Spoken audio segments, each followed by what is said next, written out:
এবারে যে ঘটনাটি বলবো, এই ঘটনাটি মূলত এই বক্কার চাচার ছেলে শরীফুলের কাছ থেকেই মূলত মিকাইল ভাই সংগ্রহ করেছিলেন, এই ফুলের বিল কেন্দ্রিক আর কি। এই শরীফুল তখন অনেকটা ছোট, বক্কার চাচার ছেলে। ওই যে যার কথা আমরা বলেছিলাম যে ওই চানমিয়ার বোনের সাথে ওই বিলে যেত আর কি খাবার নিয়ে, তার কথা আর কি শরীফুল। তো শরীফুল তখন তার বয়স হয়ে গেছে 12 থেকে 13 বছর। তো বক্কার চাচা অন্য একদিন বর্ষার সময় মাছ ধরার জন্য সেই ফুলের বিলে গিয়েছেন। শরীফুল বক্কার চাচার বড় ছেলে আর কি, তো খাবার নিয়ে একদিন এশার আজানের পর ওই ফুলের বিলের দিকে যাচ্ছিলেন। শরীফুলের এক হাতে পাটখড়িতে আগুন জ্বালানো ছিল পথ দেখে চলার জন্য, আর কিছু পাটখড়ি ভেঙে ছোট ছোট করে তার কোমরের পেছনে গুজে রেখেছিল। অনেক সময় আমরা দেখি যে গ্রামে পাটখড়ির একটা আটি হাতে নিয়ে মানুষ এক মাথায় আগুন ধরিয়ে পথ চলতে থাকে। তো পাটখড়ির যেই অংশে আগুন জ্বলছে, আগুন জ্বলতে জ্বলতে সেখানে পুড়ে ছাইয়ের মতো একটু লম্বা হয়ে থাকে, সেটা আবার মাটির উপর আঘাত করে ওই ছাইগুলো ফেলে দিয়ে আগুন জ্বালানোটা সহজ করার জন্য হাঁটা লাগে আর কি। মানে এইভাবে কিন্তু একটা সময় পাটখড়ি শেষ হয়ে যায়, তখন আর একটা আটি ধরায়। তো যেহেতু উনি হাঁটছিলেন, মানে যে শরীফুল হাঁটছিলেন, কোমরে ওই পাটখড়ি ভেঙে রেখেছিলেন আর কি, যে শেষ হয়ে গেলে কোমর থেকে বের করে আবার এটা ধরাবো, কারণ কয়েকটা আটি নিয়ে তো তার পক্ষে হাঁটা সম্ভব হচ্ছিল না। তো সে যাচ্ছে, পাটখড়ির আগুন নিভে যাওয়ার আগে আবার ওই কোমর থেকে কিছু পাটখড়ি বের করে আগুন জ্বালায় চলছে, এভাবেই চলছে সে। আগুন দেখলে আবার জিনভূত কাছে আসতে পারে না, এটাও তার একটা আত্মরক্ষার একটা কৌশল ছিল আর কি। এদিকে তার বাবাকে খাবার দিতে হবে, অর্থাৎ এই বক্কা চাচাকে খাবার দিতে হবে। সে এক হাতে আগুন আর এক হাতে খাবার নিয়ে সামনে আগাচ্ছে। তখনই ঘটে এই শরীফুলের সাথে একটি ভয়ের ঘটনা। শরীফুল যখন তার বাবার খাবার নিয়ে, অর্থাৎ বক্কা চাচার খাবার নিয়ে নিজাম ভাইয়ের সেচ পাম্প পার হবে, ঠিক তখনই দেখতে পায় শরীফুলের মাথার উপর দিয়ে একটি নারী মূর্তি তার শরীরে, অর্থাৎ তার শরীরে স্বর্ণালঙ্কার পেঁচানো রয়েছে। অদ্ভুত সব স্বর্ণালঙ্কার, এটা সচরাচর দেখা যায় না, এমন টাইপের একটা স্বর্ণালঙ্কার মনে হচ্ছে শরীরে পেঁচানো। আর তার চেহারাটা মনে হচ্ছে আগুনের অবয়ব। লোহা যদি আগুনে পোড়ানো হয়, একটা পর্যায়ে লোহা কিন্তু লাল টকটকে হয়ে যায়, মনে হচ্ছে তার চেহারাটা এইরকম লাল টকটকে, ভেতর থেকে জ্বলছে এরকম একটা। ওই জিনিসটা করলো কি, শরীফুলের কাছাকাছি এসে আবার মনে হলো ডিগবাজি দিয়ে কোন দিকে যেন চলে গেল, মানে উড়ে উড়ে এসে উড়ন্ত অবস্থায় একটা ডিগবাজি দিয়ে অন্যদিকে চলে গেল। মনে হলো যে ওই আগুনের কারণে সে কাছে আসতে পারেনি। তো শরীফুল এটা দেখে তো ভয় পায়, সে এবার চিন্তা করে যাচ্ছে আমি ভুল কিছু দেখলাম নাকি বড় সাইজের কোনো পাখি এদিকে আসছে, আগুন দেখে ভয় পেয়ে চলে গেছে, নাকি আমি কি দেখলাম। সে কিছুটা ভয় পেয়েছে, তারপরও সে এক পা দু পা করে তার বাবার কাছে যাওয়ার জন্য এগোতে থাকে। এবার শরীফুল দেখতে পায় বেশ কিছুটা দূরে ওই ফুলের বিলের ভিটার কাছাকাছি 4টা হারিকেনের আলো দেখা যাচ্ছে। হাতে হারিকেন আছে এটাও বোঝা যাচ্ছে, আর আলোর সাথে 7টা অবয়ব, সাদা অবয়ব মনে হচ্ছে শরীফুলের দিকে এগিয়ে আসছে।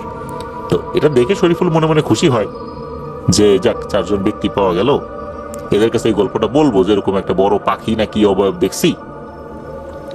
তো ওই অবয়বগুলো তো শরীফুলের দিকে এগিয়ে আসছে, শরীফুলও ওই দিকে এগিয়ে যাচ্ছে। এই দুইজনদের দূরত্ব কিন্তু কমে যাওয়ার কথা, কিন্তু না, মনে হচ্ছে শরীফুল যত সামনে এগোচ্ছে এগুলো শরীফুলের দিকে আগালেও এরা মনে হচ্ছে পেছাচ্ছে, অথচ এদের কিন্তু পেছানোর কথা না, এদের কিন্তু সামনে আগানোরই কথা। তো বেশ কিছুক্ষণ হাঁটার পর মনে হচ্ছে এগুলোর পেছাচ্ছে। তখন শরীফুলের মনে একটু খটকা লাগে যে এগুলো কি সাধারণ আলো নাকি অন্য কিছু। তখন সে চিৎকার দিয়ে কাঁদো কাঁদো কণ্ঠে তার বাবাকে ডাকতে থাকে, আব্বা আব্বা বলে ডাকতে থাকে। এখন এদিকে হয় কি, এই যে ওনার বাবা উনি এই শব্দটা শুনতে পেয়েছেন যে কিরে, এ তো শরীফুলের গলা, আমার তো খাবার নিয়ে আসার কথা, নিশ্চয়ই খাবার নিয়ে আসছে, কোন একটা বিপদে পড়ে গেছে। আর ওই দিকে আর একটা ঘটনা ঘটে, সে যে তার বাবাকে ডাকছে, ওই সময় তার গায়ে একটা গরম বাতাস লাগে। তখন আচমকাই চমকে উঠেছেন শরীফুল এই গরম বাতাসের ধাক্কা পেয়ে। উনি তখন খেয়াল করেন, আরে এ আমি কোথায়, আমি তো একটা জায়গায় ছিলাম, এখন মনে হচ্ছে আমি তো এই রাস্তায় নাই, অন্য একটা জায়গায়। তখন আবার কে যেন তার মাথার পেছন থেকে ধরাম করে মারে একটা থাপ্পড়, আর তার মাথা তখন ঝিমঝিম করতে থাকে। পেছন দিকে ঘুরে দেখেন কেউ নাই। আর তখন তার কাছে থাকা সব পাটখড়িও শেষ, কারণ পাটখড়ি যতটুকু কোমরে গুজে এনেছিল, ধরাতে ধরাতে কিন্তু একটা পর্যায়ে শেষ হয়ে যাবে, এটাই স্বাভাবিক। আর শেষ অংশটাও তখন কিন্তু আগুনে জ্বলে প্রায় শেষ হয়ে গেছে। আর ওই যে হারিকেনের আলোর সাথে যে অবয়বগুলো উনি দেখেছিলেন, সেটাও এখন আর দেখা যাচ্ছে না। আগুনগুলো শেষ হয়ে গেলেই ভয়ঙ্কর কোন একটা বিপদ হয়ে যাবে, এটাও বুঝতে পারছেন। আগুন আস্তে আস্তে কমে যাচ্ছে, আস্তে আস্তে তার হাতের কাছে আগুন চলে আসছে, হাতে প্রচন্ড তাপ লাগছে, এখনই এগুলো ফেলে দিতে হবে এমন একটা অবস্থা। আর ফেলে দিলে আগুন নিভে যাবে, তখন তার কি অবস্থা হবে, এই চিন্তা করছেন আর আল্লাহকে ডাকছেন। ওই সময় কে যেন পেছন থেকে খপ করে তার হাত চেপে ধরে আর বলে, এই তুই এদিকে আসলি কিভাবে? যখনই হাত চেপে ধরেছে, কথা বলেছে, তখন তো এই শরীফুলের হাত থেকে পাটখড়িগুলো পড়ে যায়। তবে সে তাকিয়ে দেখে এটা আর কেউ না, এটা তার বাবা, মানে অর্থাৎ বক্কার চাচা। তখন তার বাবা বলে যে, তুই এদিকে চলে আসলি, আমি তো ডাক শুনছি, তখন তোকে আমি খুঁজতেছি, আমি দেখি যে তোর হাতের আগুন অনেক দূরে এখান থেকে, আমি তো বুঝে ফেলছি ঘটনাটা কি হয়েছে, আমি তো দৌড় দিছি, আর এসে তখন আমি তোকে ধরলাম। তুই কোন দিকে চলে যাচ্ছিলি? ওইদিক তো ভয়ঙ্কর বিপদ। আমি বুঝতে পারছি কোনো পিশাচ তোকে তাড়া করছিল বা কোনো পিশাচ তোর পিছু নিয়েছিল, এটাই তো ঘটনা। তখন শরীফুল বলে, হ্যাঁ এটাই ঘটনা। তখন শুরু থেকে বলে যে আসলে কি কি হয়েছিল। তারপর এই বক্কার চাচা তার ছেলে শরীফুলকে সাথে নিয়ে, উনি যেখানে থাকতেন সেখানে নিয়ে যান। আর বক্কার চাচা বলেন যে, আমি বেশিক্ষণ আর থাকবো না, চলে যাবো, চলে একসাথেই চলে যাই। তো এরপর দুজন আবার একসাথে বাড়িতে চলে আসেন। বাড়িতে আসার সময় আর কোনো ভয়ের ঘটনা ঘটে নাই। পরের দিন বক্কার চাচা তার ছেলে শরীফুলকে ঝাড়ফুঁক করিয়েছিলেন স্থানীয় একজন হুজুরের কাছ থেকে। তা আল্লাহর রহমতে আর কোনো সমস্যা হয় নাই। তো শরীফুল জানিয়েছেন যে এই ঘটনার কথা মনে পড়লে এখনো তার শরীর কেঁপে ওঠে, যে ওই রাত্রে ওই সময় তার বাবা যদি না আসতেন কি একটা অবস্থা হতো। আল্লাহর অশেষ রহমত ছিল, ওনার বাবা চলে এসেছিলেন। এটাই শরীফুল ভাই বলেন যে আসলে ওই রাতে কিভাবে যে বেঁচে গেছেন, আল্লাহর অশেষ মেহেরবানি আর কি। আসেন এবার আমরা চলে যাই পরের ঘটনায়। আমরা তো এতক্ষণ ফুলের বিলের ঘটনা শুনলাম, এখন আসেন আমরা একটু কানাবিলের ঘটনা শুনে আসি। কানাবিল তো ফুলের বিলের পাশেই। তো এটাও যথারীতি বক্কার চাচা বলেছেন মিকেল ভাইকে, ওই ফুলের বিলের দক্ষিণ পাশে এই কানাবিলের অবস্থান। কানাবিলে কালু নামের একজন ব্যক্তির সাথে ভয়ের ঘটনা ঘটেছিল। এই কালুর বাড়ি হচ্ছে এই বক্কার চাচাদের ঠিক 3 বাড়ি পরে। বক্কার চাচা আর কালুর বাবা এই দুইজন তো প্রতিবেশী, এই দুইজনের সাথে সম্পর্কও ছিল দারুণ। সুখ দুঃখের সব কথা দুজনে আলোচনা করতেন, একে অন্যের সমস্যা এগিয়ে আসতেন। মূলত এই কালুর বাবাই বক্কার চাচাকে ঘটনাটি বলেছিল।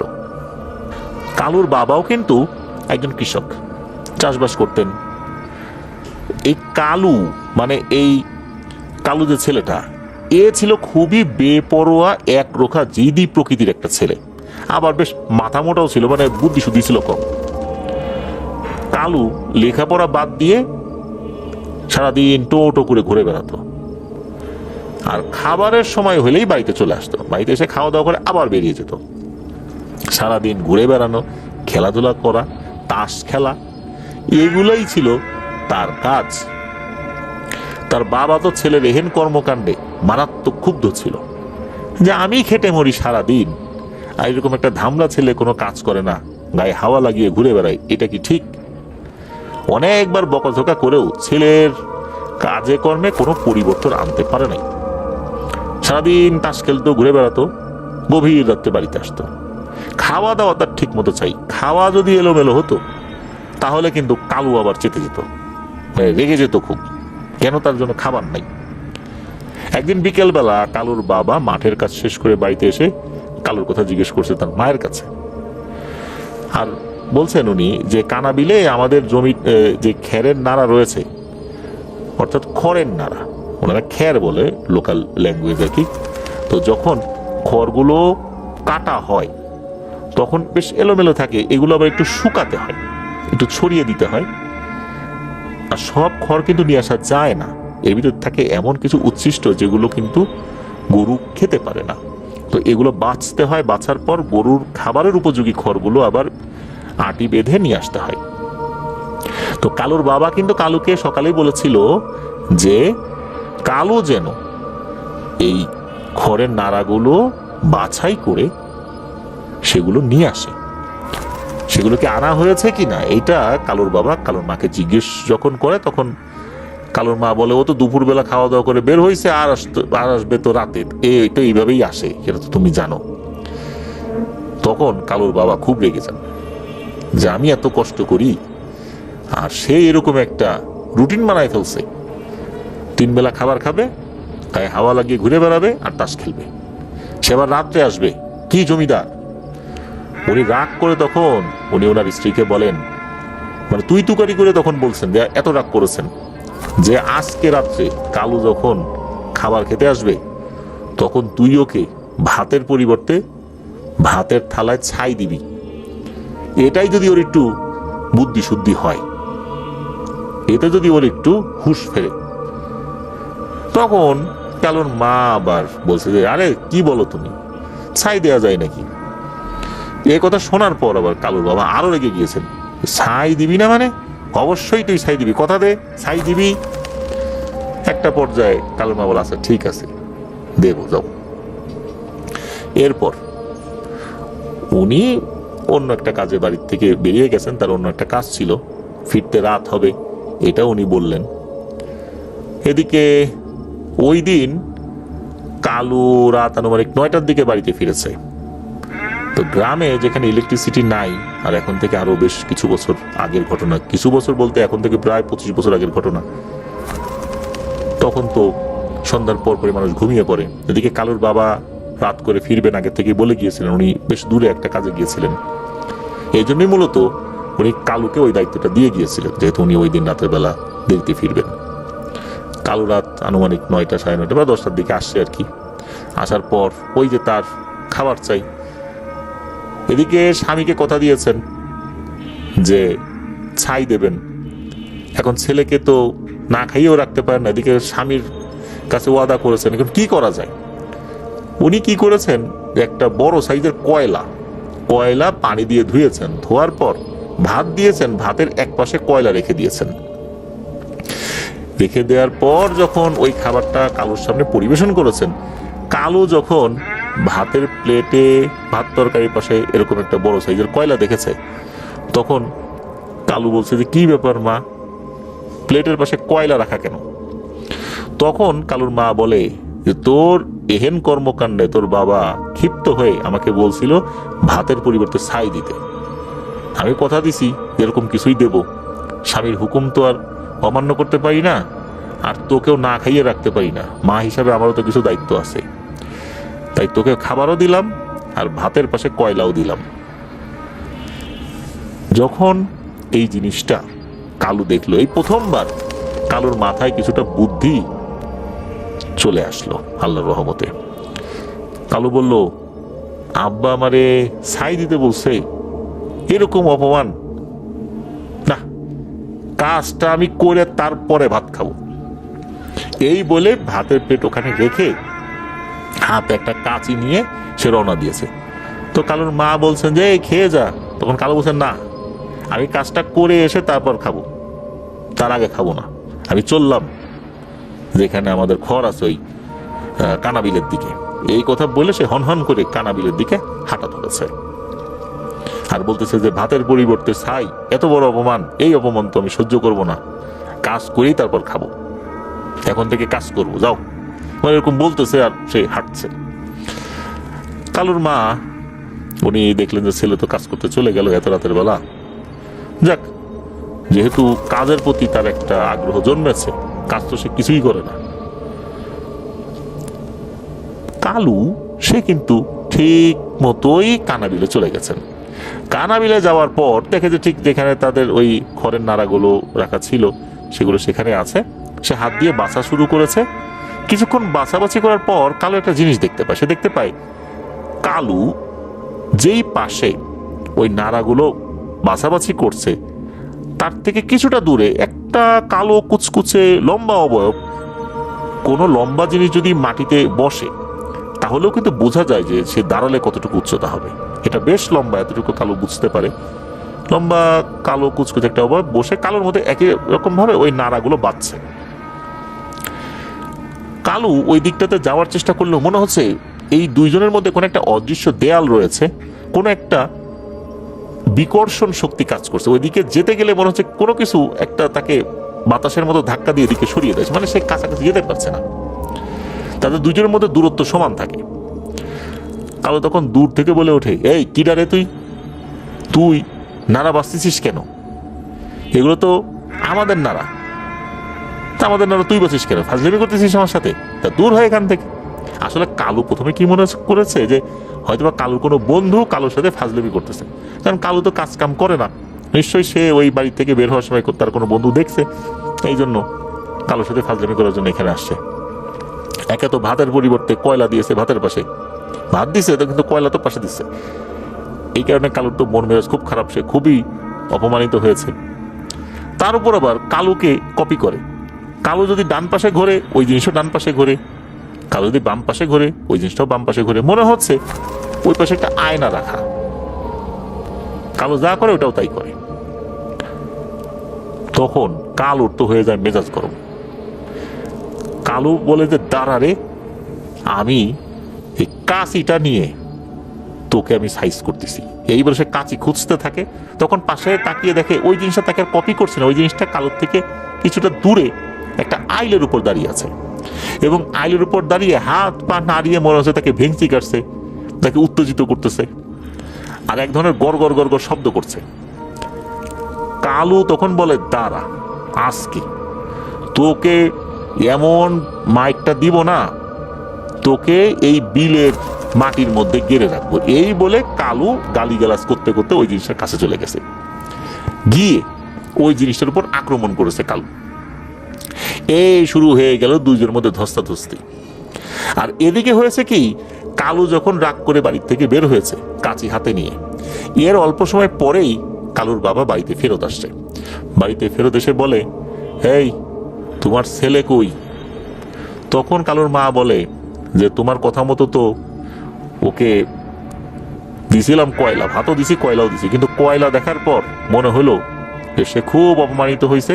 সে রাগ করে হাতে কাছে নিয়ে বলতেছে আমি কানাবিলে যাব, এই খড়ের নাড়াগুলো নিয়ে এসে তারপর খাবো। এই কথা যখনই কালুর বাবা শুনেছে, উনি বলে যে সর্বনাশ, তুমি ওরা যাইতে দিলা? হায় হায় রে, আমার ছেলেরে তো এখনই মেরে ফেলবে রে। এই তোরা কে কোথায় আছিস, তাড়াতাড়ি চল, আমার ছেলে মনে হয় আর নাই। কালুর বাবা কিন্তু জানতেন যে ওই কানাবিলে রাতের বেলা গেলে কি পরিণতি হতে পারে।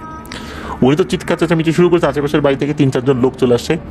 তারা যে যার মতো হাতে বেশ কেউ লাঠি নিয়েছেন, কেউ কাঁচি নিয়েছেন, কেউ দা নিয়েছেন, আর সবাই হারিকেন নিয়েছেন।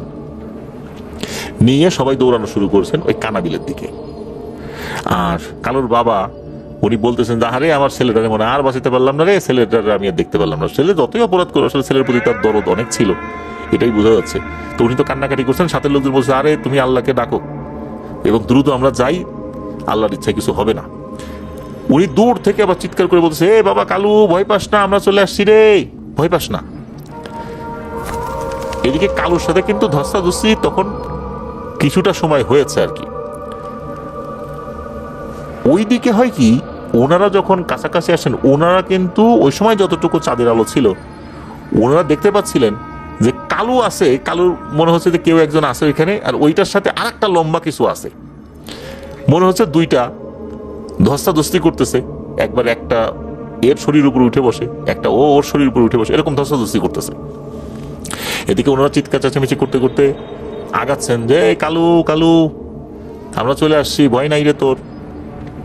তখন নাকি ওই অবয়বটা কালুকে বলে ওঠে, কালু রে, আজকের মতো বেঁচে গেলি, লোকজন চলে আসছে, নাইলে তোকে যে কি করতাম, আমাকে তো চিনিস না। এই বলে নাকি ওই জিনিসটা চলে যায়। আর কালুর বাবা সহ অন্যান্য লোকও দেখে একটা লম্বা জিনিস কোথায় যেন দৌড় দিয়ে মিলিয়ে গেল। অন্ধকারে তো আর অত কিছু দেখা যায় না, তবে কিছুটা মনে হয়েছে আর কি তাদের কাছে। তো কালুর কাছে গিয়ে দেখে যে কালুর শরীরের অবস্থা খুবই খারাপ, মনে হচ্ছে খুব হাঁপিয়ে গেছে। সবাই যখন কালুর কাছে যায়, কালুকে জিজ্ঞেস করে যে কি হয়েছিল রে, তখন কালু বলে যে এই ঘটনা। তখন কালুর বাবা বলে, তুই তো পিশাচের খপ্পরে পড়ছিলি, আর একটু হলেই তো শেষ। আল্লাহর রহমতে আমরা ঠিক সময় চলে আসছি। তখন কালু বলতে থাকে যে হ্যাঁ, এটাই হবে হয়তোবা, কেন না। কালু নাকি যখন ওই অবয়বটাকে কিল ঘুষি মারছিল, মনে হচ্ছে তুলোর বস্তার উপরে সে কিল ঘুষি মারছে, এমনটাই তার কাছে মনে হচ্ছিল আর কি।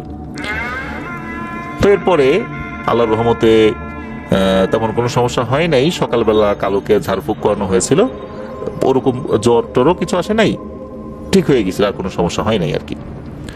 তবে এক সপ্তাহ একটা আমল দিয়েছে, একটা তদবির দিয়েছিলেন আর কি, ওইটা করতে বলেছিলেন। এটাই ছিল এই ঘটনাটা। তো এবার চলে যাই পরের ঘটনায়। তো এই ঘটনাটি ঘটেছিল এই বক্কার চাচার আপন বড় ভাইয়ের সাথে 90-এর দশকের কোন একটা সময়। তো তখন তো চারপাশে অনেক খাল বিল নদ নদী ছিল, এখন তো অনেকটাই শুকিয়ে এসেছে।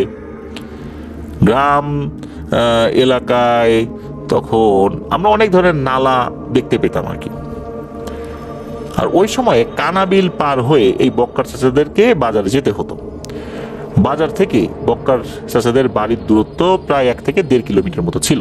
তেমনি একসময় বক্কার চাচার বড় ভাই একদিন হাটের দিন বাজারে গিয়েছেন, বিকেল বেলা বাজার করতে।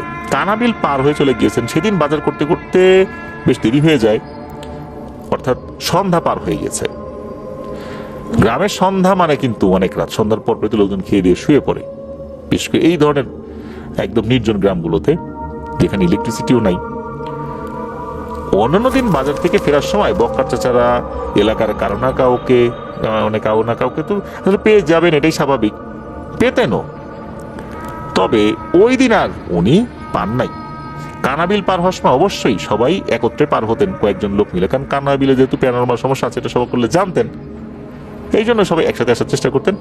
কিন্তু ওই দিন আসলে বক্কার চাচার বড় ভাইয়ের এমনই কপাল খারাপ ছিল, একটা লোকও উনি সাথে পান নাই। বাধ্য হয়ে বক্কার চাচার বড় ভাই বাজার থেকে একা একাই কানাবিল পাড়ি দিয়ে বাড়িতে আসার সিদ্ধান্ত নিয়েছেন। তো বাজারের যে ব্যাগ, এই ব্যাগের ভিতরে কিছু নদীর ছোট ছোট মাছ আর মোটামুটি মাঝারি সাইজের একটা রুই মাছ উনি কিনে বাড়িতে ফিরছিলেন, আর টুকিটাকি বাজার ছিল। তো বক্কার চাচার বড় ভাই উনি আবার 1 প্যাকেট বিড়িও কিনে নিয়েছিলেন। চিন্তা করলেন যে কানাবিলের ভিতর দিয়ে যাব, বিড়ি টানতে টানতে যাই। উনি ওইভাবেই আসছেন বিড়ি টানতে টানতে নিরুপায় হয়ে।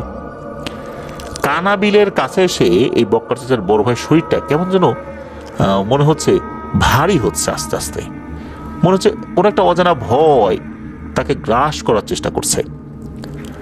বক্কার চাচার বড় ভাই তারপরও উনি ওনার মতো করে একটার পর একটা বিড়ি টেনেই যাচ্ছেন, সাহস করে এগিয়ে যাচ্ছেন। এই কানাবিলের পাশে আবার খন্ড খন্ড জমি আছে, এলাকার মানুষেরা চাষাবাদ করে নাকি। তখন ছিল এই মসুরির ডাল চাষের মৌসুম, প্রায় ফসলের জমিতে তখন মসুরি ক্ষেত, মসুরি বেশ বড় বড় হয়েছে। তখন কানাবিলে কিন্তু পানি ছিল না। একটা পর্যায়ে এই বক্কার চাচার বড় ভাই সন্ধ্যার এতে বেশ কিছু তো পর হয়ে গেছে, তখন তো অন্ধকার হয়ে গেছে চতুর্দিকে একদম। ওই সময় হঠাৎ করে বক্কার চাচার বড় ভাইয়ের মনে হলো পেছন থেকে বাজারের থলিতে কে যেন একটা থাবা দিল। প্রথমে বক্কার চাচার বড় ভাই এটা পাত্তা না দিয়ে সামনের দিকে আগাতে থাকে। এবারও মনে হলো পেছন থেকে কেউ থাবা দিল, আর কে মনে হচ্ছে টেনে ধরেছে, কেউ টেনে ধরেছে ওই ব্যাগের নিচের অংশটা, টেনে ধরলো আবার ছেড়েও দিল। এটা কিন্তু উনি বুঝতে পারলেন মূলত এটা যে কোনো দুষ্টু জিনের কাজ, মাছ খাওয়ার লোভ জেগেছে তার মধ্যে, এটা উনি বুঝতে পেরেছেন। এটা যে স্বাভাবিক কিছু না, এটা বোঝার মতো তার যথেষ্ট বুদ্ধি ছিল যে কানাবিলে এই টাইপের ঘটনা ঘটতে পারে, যেহেতু উনি একা। উনি আবার কি করেন, পেছন দিকে ঘুরে তাকিয়েছেন। উনি দেখলেন যে অস্বাভাবিক আকৃতির বেশ বড় সাইজের একটা বিড়াল, তার চোখ দুটো জলজল করছে। আর এই বিড়ালটা কি করছে, সামনের 2 পা উঠিয়ে ক্যাঙ্গারুর মতো দাঁড়িয়ে আছে। বক্কার চাচার বড় ভাই যখন ঘুরে তাকিয়ে এই দৃশ্যটা দেখলেন যে এরকম ক্যাঙ্গারুর মতো দাঁড়িয়ে আছে, এটা এরকম কয়েক সেকেন্ড দাঁড়িয়েছিল, এরপর কি করলো, সামনের 2 পা মাটিতে স্বাভাবিকভাবে নামিয়ে দৌড়ে পাশের মসুরি যেই ক্ষেত ছিল এর মধ্যে চলে গেল। এরপর বক্কার চাচার বড় ভাই কি করলেন, বাজারের ব্যাগ সহ শরীরের সমস্ত শক্তি সঞ্চয় করে দৌড় দিয়েছেন বাড়ির দিকে, কারণ ওখান থেকে বাড়িটা দেখা যায়। যদিও বা প্রায় আধা কিলোমিটার দূরত্বে বাড়িটা রয়েছে, বাড়িতে যে হারিকেন জ্বলছে অনেক দূর থেকেও কিন্তু হারিকেন আলো দেখা যায়, ওটা দেখে উনি বুঝতে পেরেছেন ওইটাই তার বাড়ি। আর তখনই ঘটলো এক অদ্ভুত রকমের ঘটনা। বক্কার চাচাদের বাড়ি আসলে যেখানে বড় বড় 2টো ক্ষেত, এই ক্ষেতগুলো অনেক বড় ছিল, ওই 2টো ক্ষেত পাড়ি দিলেই মূলত তাদের বাড়ি। উনি আর বাড়ির দিকে পৌঁছাতে পারছেন না, মনে হচ্ছে যে উনি সোজা যাচ্ছেন, তারপরও বাড়ির পথ উনি হারিয়ে ফেলছেন। উনি এই যে দৌড়াচ্ছেন, কোনোভাবেই উনি আর আগাচ্ছেন না, ওনার মনে হচ্ছে যে উনি ঠিক একই জায়গায় রয়েছেন। উনি ওইখান থেকেই বক্কার চাচাকে ডাকতে থাকেন, এই বক্কার, এই বক্কার, এইভাবে উনি ডাকছেন। প্রথম দিকে তো ভয়ে ওনার গলা দিয়ে কোনো কথাই বের হচ্ছিল না। আর যেহেতু দৌড়াদৌড়ি করেছেন, অনেক সময় মানুষ ভারী কিছু যদি টানতে থাকে বা দৌড়াদৌড়ি করতে থাকে, হঠাৎ করে কিন্তু তারা কথা বলতে পারেন না, একটু সময় লাগে, একটু স্বাভাবিক হয়ে তারপর কথা বলতে পারেন। উনি যখন ডাকাডাকি করেছেন, ওই সময় কি হয়েছে যে এই ডাকটা প্রথমে শুনেছেন হচ্ছে বক্কার চাচার ওয়াইফ। উনি তখন বলছেন যে, এই দেখো তো, তোমাকে ডাকে না, তোমার বড় ভাইয়ের ডাক না, আমার কাছে তো মনে হচ্ছে তোমার বড় ভাই ডাকতেছে। তখন বক্কার চাচা বলেন, হ্যাঁ তাই তো, নিশ্চয়ই কোনো একটা বিপদে পড়ছে। ওই সময় আবার চাচি চাচাকে খাবার খাওয়াচ্ছিলেন, মানে প্লেটে খাবার বেড়ে দিয়েছেন, ওই সময় ডাকটা শুনেছেন, প্রথম শুনেছেন চাচা। উনি খাবার খাওয়া বাদ দিয়েই ওই শব্দটা কোন দিক থেকে আসে ওই জিনিসটা চিন্তা করে ওই দিকে দৌড় দিয়েছেন। উনি আবার ওনার পাশে থাকা হারিকেনটা নিয়েই দৌড় দিয়েছিলেন। এদিকে দূর থেকে বাড়ি থেকে একটা হারিকেন বের হয়ে আসতে উনি দেখেছেন। দেখার পর উনি আর দৌড়াদৌড়ি করেন নাই, ওইখানে দাঁড়িয়ে গেছেন। উনি বলছেন যে, এই এদিকে আয়, এদিকে আয়, আমি বিপদে পড়ছি রে, তাদের এদিকে আয়। তখন দূর থেকে বলছেন যে, ও বড় ভাই কি হয়েছে? তখন উনি বলছেন যে, আচ্ছা বলবো সব, আয় এদিকে আয়, একটু কাছে আয়।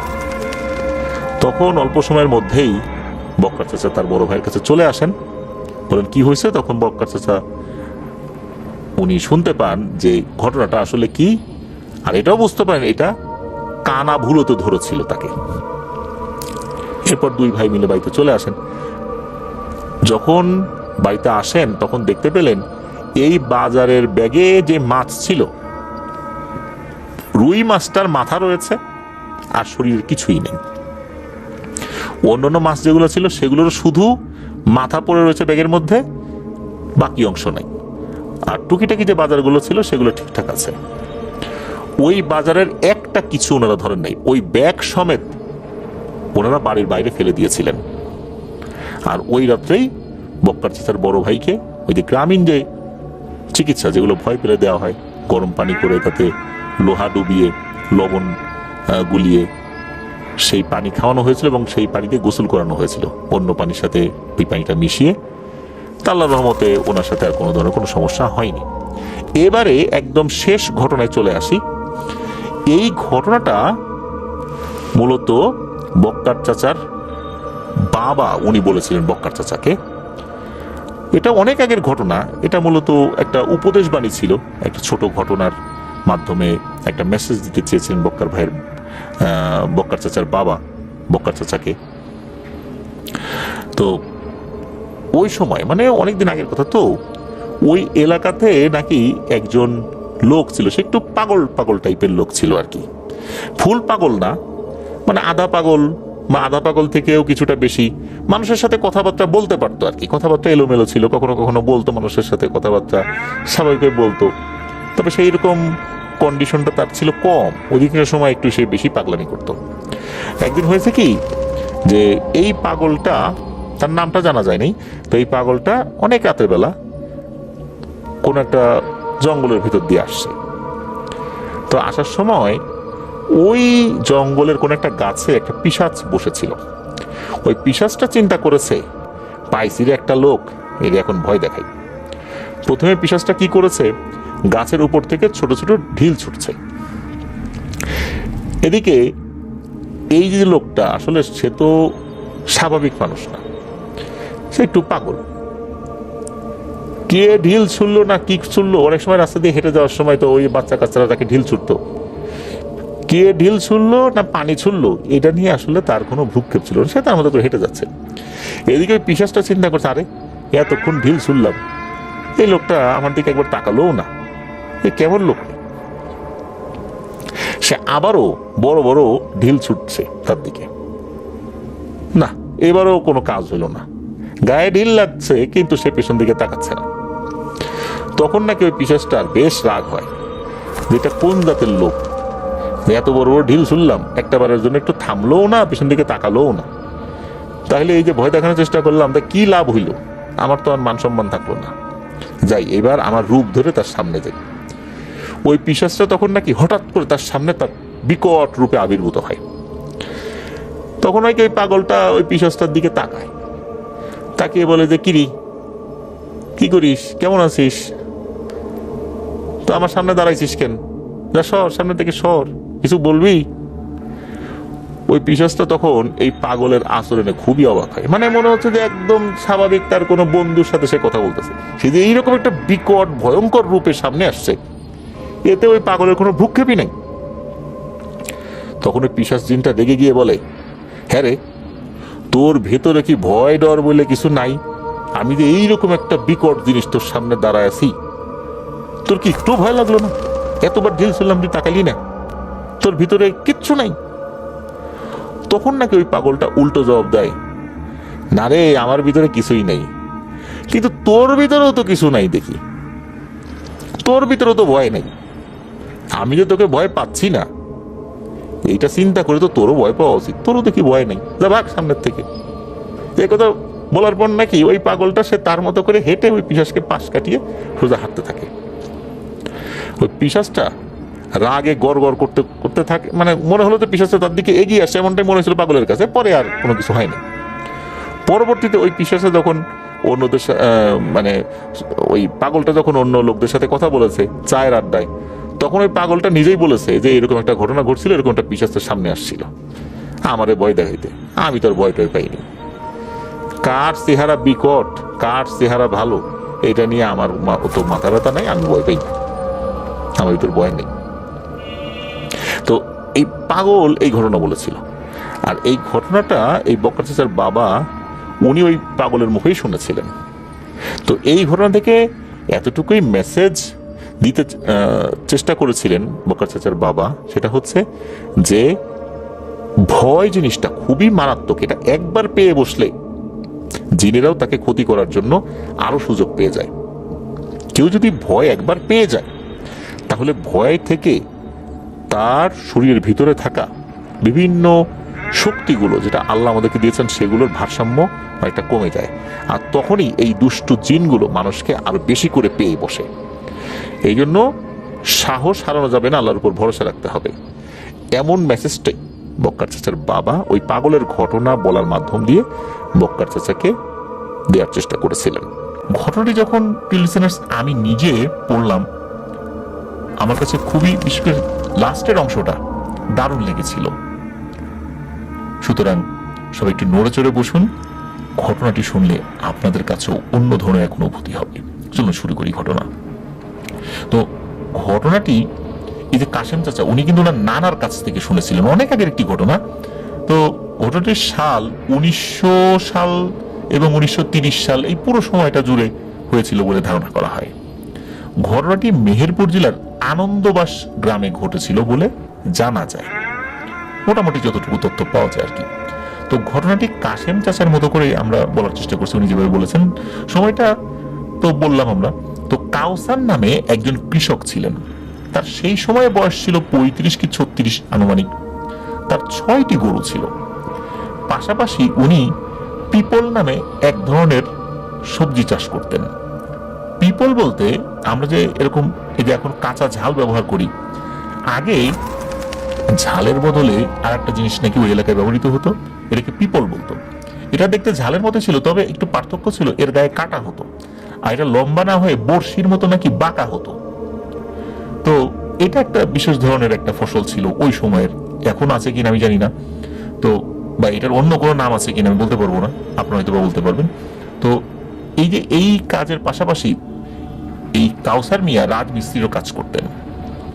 তো একবার কি হয়, কাউসার মিয়া প্রায় 2 বিঘা জমিতে পিপল চাষ করেন, এবং সেইবার পিপলের মূল্য গতবারের তুলনায়, মানে ওই সময়ের ওই বছরের গতবারের তুলনায় দ্বিগুণ দামে বিক্রি হতে থাকে। আরো একটা জিনিস, সেই সময় মাঠে কিন্তু চাষাবাস আসলে খুব একটা বেশি হতো না, বেশিরভাগ মাঠ কিন্তু ফাঁকা পড়ে থাকতো, কারণ তখন গ্রামে তো এখনকার মতো এত মানুষ বসবাস করতো না, অল্প কিছু পরিবার বসবাস করতো। আর তখনকার সময় এইভাবে তো ট্রাক্টর দিয়ে চাষাবাস হতো না, তখন গরু দিয়ে লাঙল দিয়ে কাজ করতে হতো, এই জন্য অনেক অল্প জমি তারা চাষবাসের উপযোগী করে তুলতে পারতেন, এই জন্য মূলত চাষবাস কম হতো আর কি। ওইবার কি হয়, কাউসার মিয়াল পিপল গাছেও কিন্তু অনেক বেশি পিপল হয়, তিনি অনেক খুশি। কিন্তু এর মধ্যে একটা সমস্যা দেখা দেয়, সেটা হলো উনি প্রায় সময় সকালে গিয়ে দেখেন ওনার গাছ থেকে কেউ পিপল ছিঁড়ে নিয়ে যায়। এটা যে জিন ভূতে করে বিষয়টা এরকম না, এটা মানুষই করে আর কি। কারণ যখন যে প্রোডাক্টের দামটা একটু বেশি পাওয়া যায়, ওই ফসলের ক্ষেত্রে চুরি হওয়াটা এটা একটা স্বাভাবিক বিষয়। তো কাউসার মিয়া চিন্তা করলেন যে যেহেতু এই জিনিসের মূল্য এখন বেশি, এই কারণে চুরি হচ্ছে, এটা কিন্তু পাহারা দেওয়ার দরকার। তো কাউসার মিয়া যেহেতু রাজমিস্ত্রির কাজ করতেন, তো বিকাল থেকে তো উনি ফ্রি হয়ে যেতেন, তো বিকাল থেকে সন্ধ্যা পর্যন্ত উনি পিপল গাছ দেখাশোনা করতেন। পাশাপাশি ওই সময়ে উনি গরুর জন্য ঘাস কাটতেন। কিন্তু সকালবেলা উনি কাজে যাওয়ার আগে এসে দেখতেন ওনার গাছ থেকে কেউ পিপল তুলে নিয়ে গেছে। তো উনি তো পাহারা দেওয়ার সিদ্ধান্ত নিয়েছেন, সেই সাথে উনি আর একটা সিদ্ধান্ত নেন যে ওনার গরুগুলো রাতে মাঠে নিয়ে উনি চড়াবেন। আর ওই সময় মাঠে খালি জমি ছিল অনেক, যেখানে অনেক ঘাস হতো।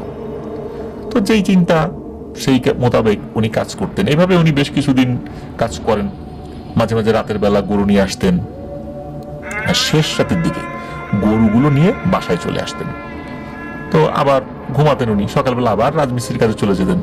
কাউসার মিয়ার পরিবার, তার বউ এবং ছোট ভাই, এটাই ছিল তার পরিবার। ছোট ভাইয়ের বয়স খুবই কম ছিল, এই ভাইকে রেখেই তার মা বাবা মারা যায়, এরপর উনি এই ভাইকে নিজের সন্তানের মতো করে বড় করছেন। তো দিনের বেলায় এই ছোট ভাই এবং কাউসার মিয়ার বউ এই পিপল বাগান পাহারা দিত। আর পিপল বাগানটা বাড়ি থেকে খুব বেশি দূরে ছিল না, সর্বোচ্চ 1 কিলো বা তারও কাছাকাছি দূরত্ব হবে। তো এইভাবে কয়েকদিন রাতে এই কাউসার মিয়া 6টি গরু নিয়ে মাঠে যেত, আর গরুগুলো ছেড়ে দিয়ে উনি পিপল বাগানের পাশে মাচালে বসে থাকতেন।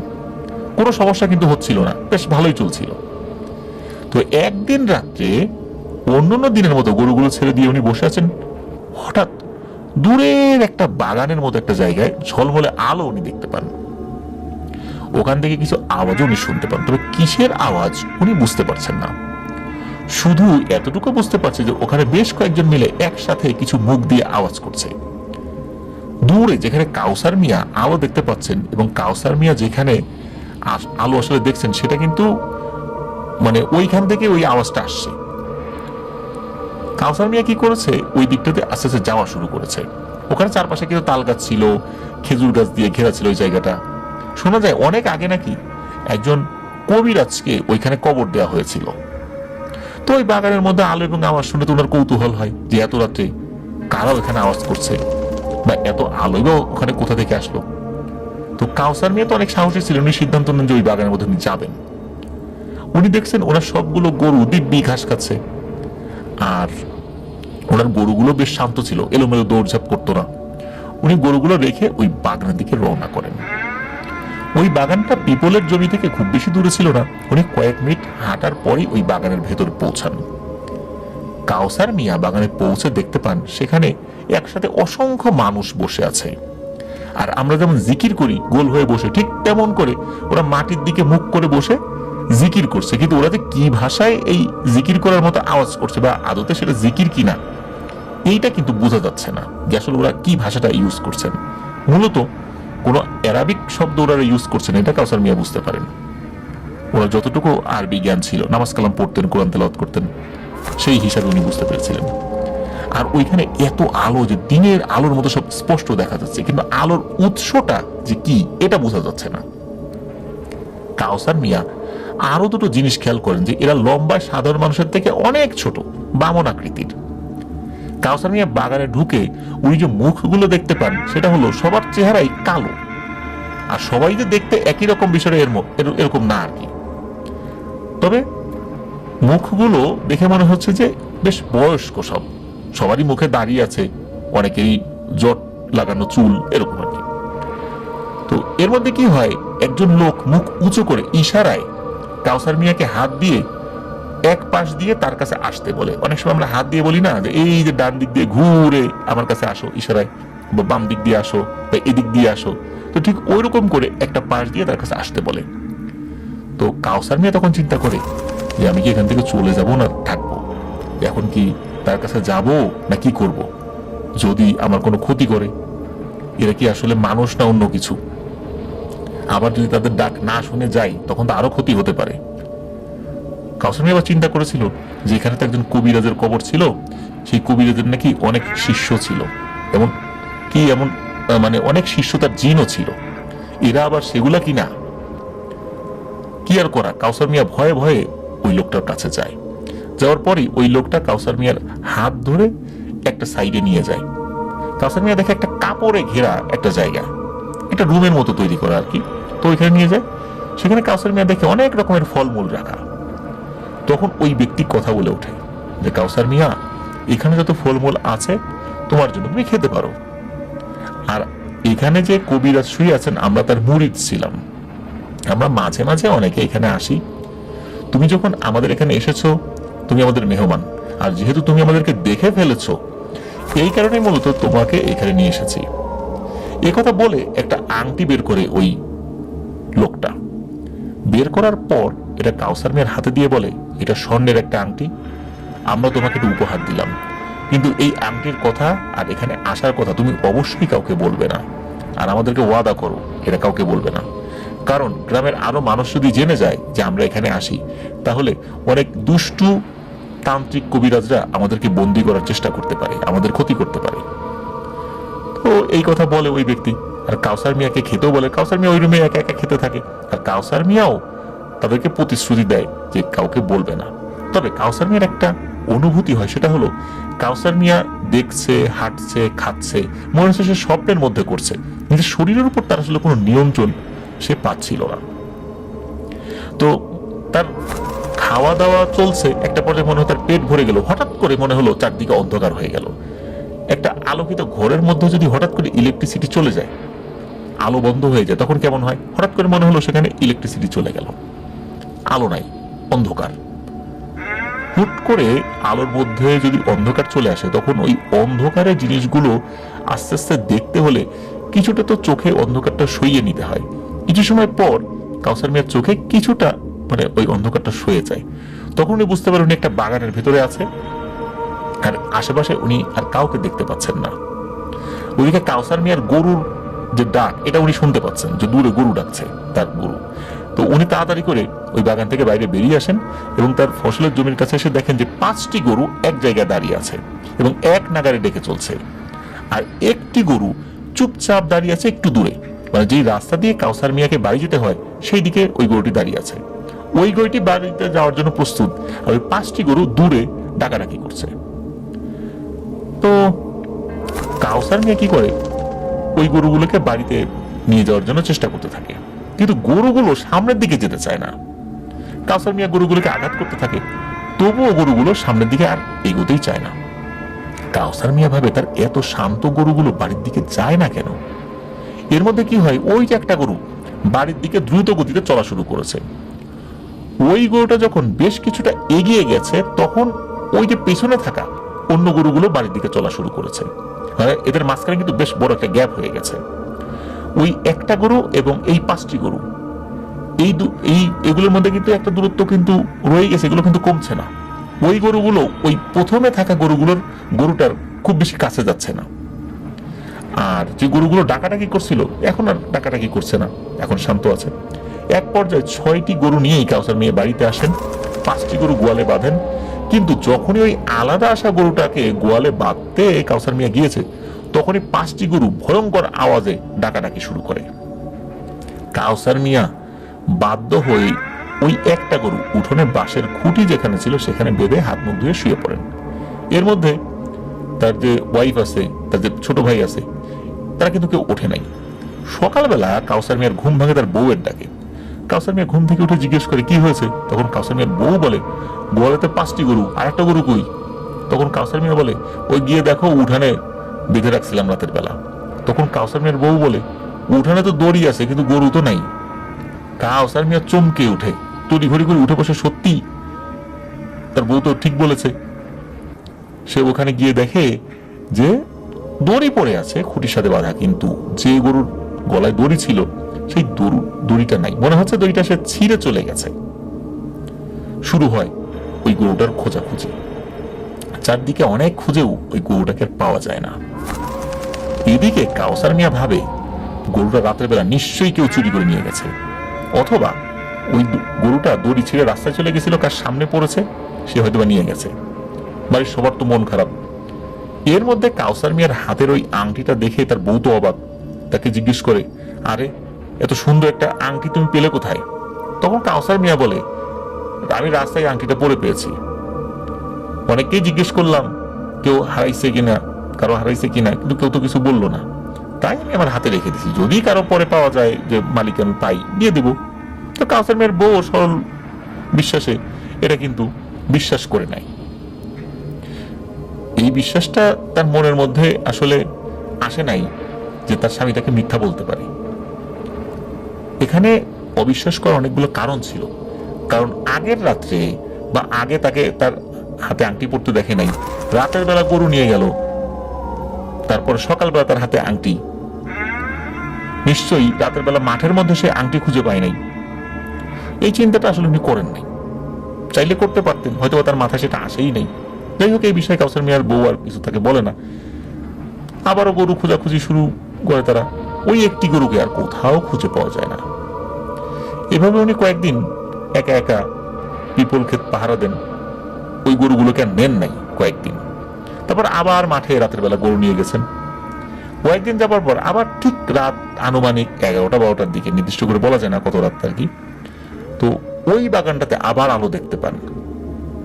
কিন্তু উনি এইবার ওই বাগানের দিকে আর যান না। উনি তো বুঝে গেছেন যে ওগুলো তো স্বাভাবিক কোনো জিনিস না, ওই দিকে আর যাবো না, ওরা ওখানে আছে, ওদের মতো থাকুক। কিছু সময় পর কাউসার মিয়া দেখতে পান দূর থেকে 5-6 জন কাউসার মিয়ার দিকে আসছে। তো ওগুলোকে আসা দেখে গরুগুলো কিন্তু খুব জোরে ডাকাডাকি করছে আর কি। আর ডাকাডাকি করতে করতে গরুগুলো কাউসার মিয়ার কাছে চলে আসে। এদিকে ওই 5-6 জন ব্যক্তি নির্দিষ্ট একটা দূরে দাঁড়িয়ে ইশারা করে কাউসার মিয়াকে কাছে ডাকতে থাকে। তো কাউসার মিয়া গরুগুলোর গায়ে হাত বুলিয়ে দিয়ে শান্ত করে এবং ওই ব্যক্তিদের কাছে এগিয়ে যান। তো কাউসার মিয়া কাছাকাছি যাওয়ার পর দেখতে পান যে এখানে একজন, ওই 4-5 জনের মধ্যে একজন তার পরিচিত দুঃসম্পর্কের এক আত্মীয় হয়। তো কাউসার মিয়া এত রাতে তাকে এখানে দেখতে পেয়ে জিজ্ঞেস করে, কি মিয়া ভাই, এইখানে তুমি কেন এত রাতের বেলা?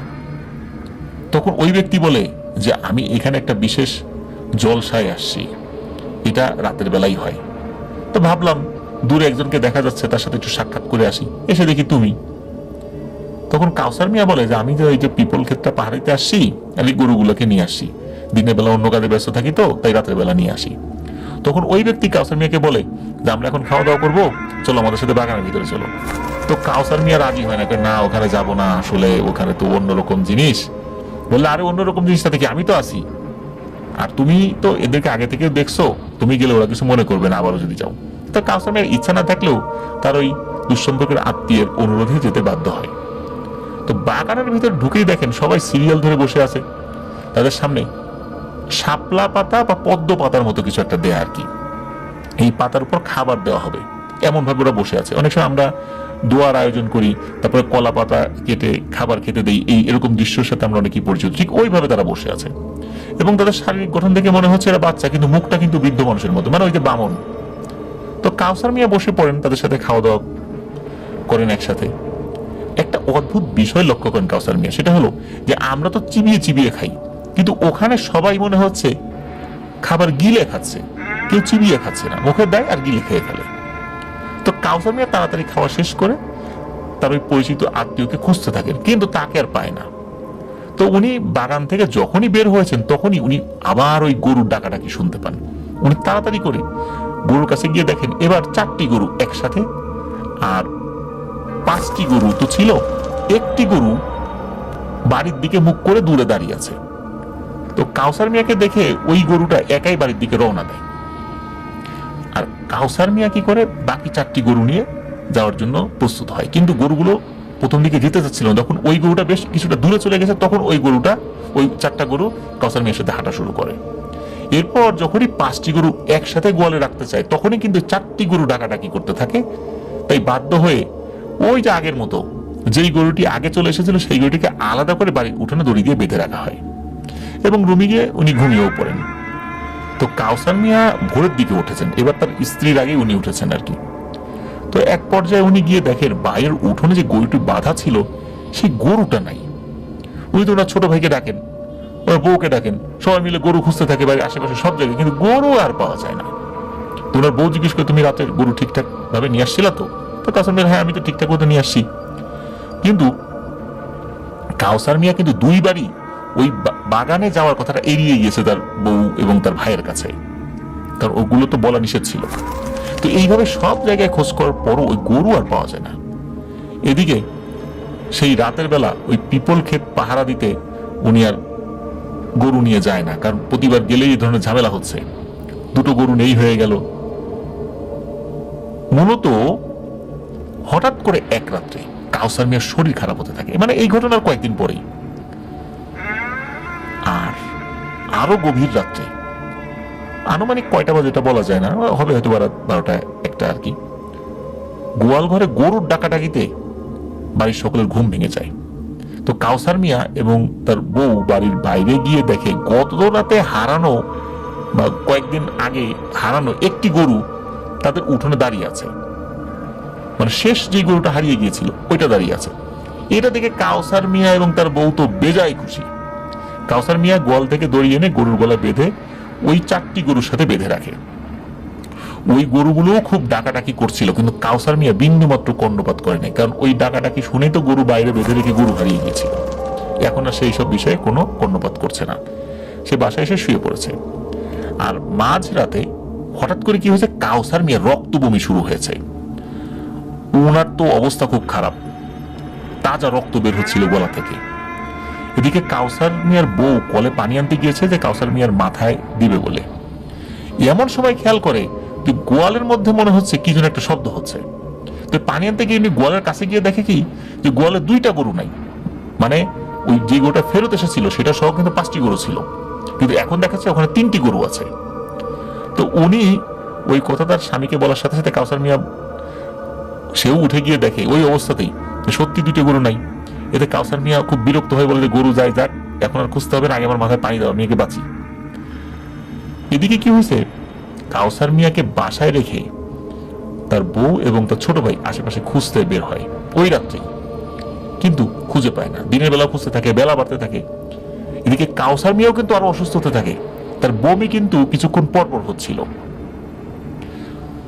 ওই গ্রামের পাশের গ্রামে একজন জাদ্রেল কবিরাজ থাকতো, তার কাছে নিয়ে যাওয়া হয়। ওই কবিরাজ নাকি খুবই ভালো, আর খারাপদের জন্য এক মূর্তমান আতঙ্কের নাম। এই কারণেই সবাই তাকে জাদ্রেল কবিরাজই বলতো, মানে তার নামই পরিচিত হয়ে গেছিল জাদ্রেল কবিরাজ নামে।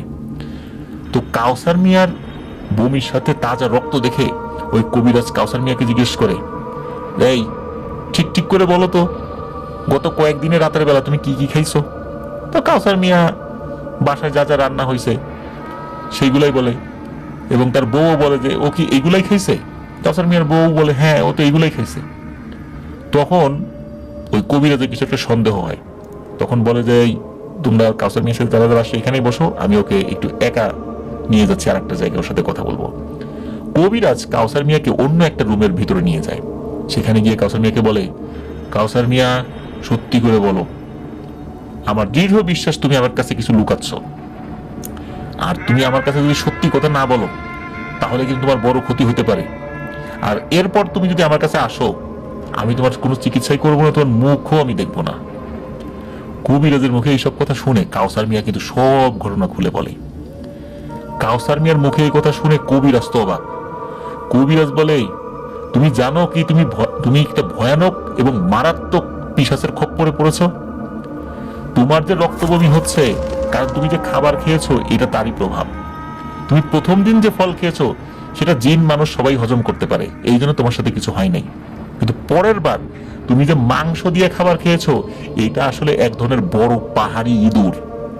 এটা দুষ্টু জিনেরা খায়, বিশেষ করে বামন জিনদের এটা খুব প্রিয় জিনিস। আর এটা খাওয়ার ফলেই এটার প্রভাব ধীরে ধীরে তোমার শরীরে পড়েছে।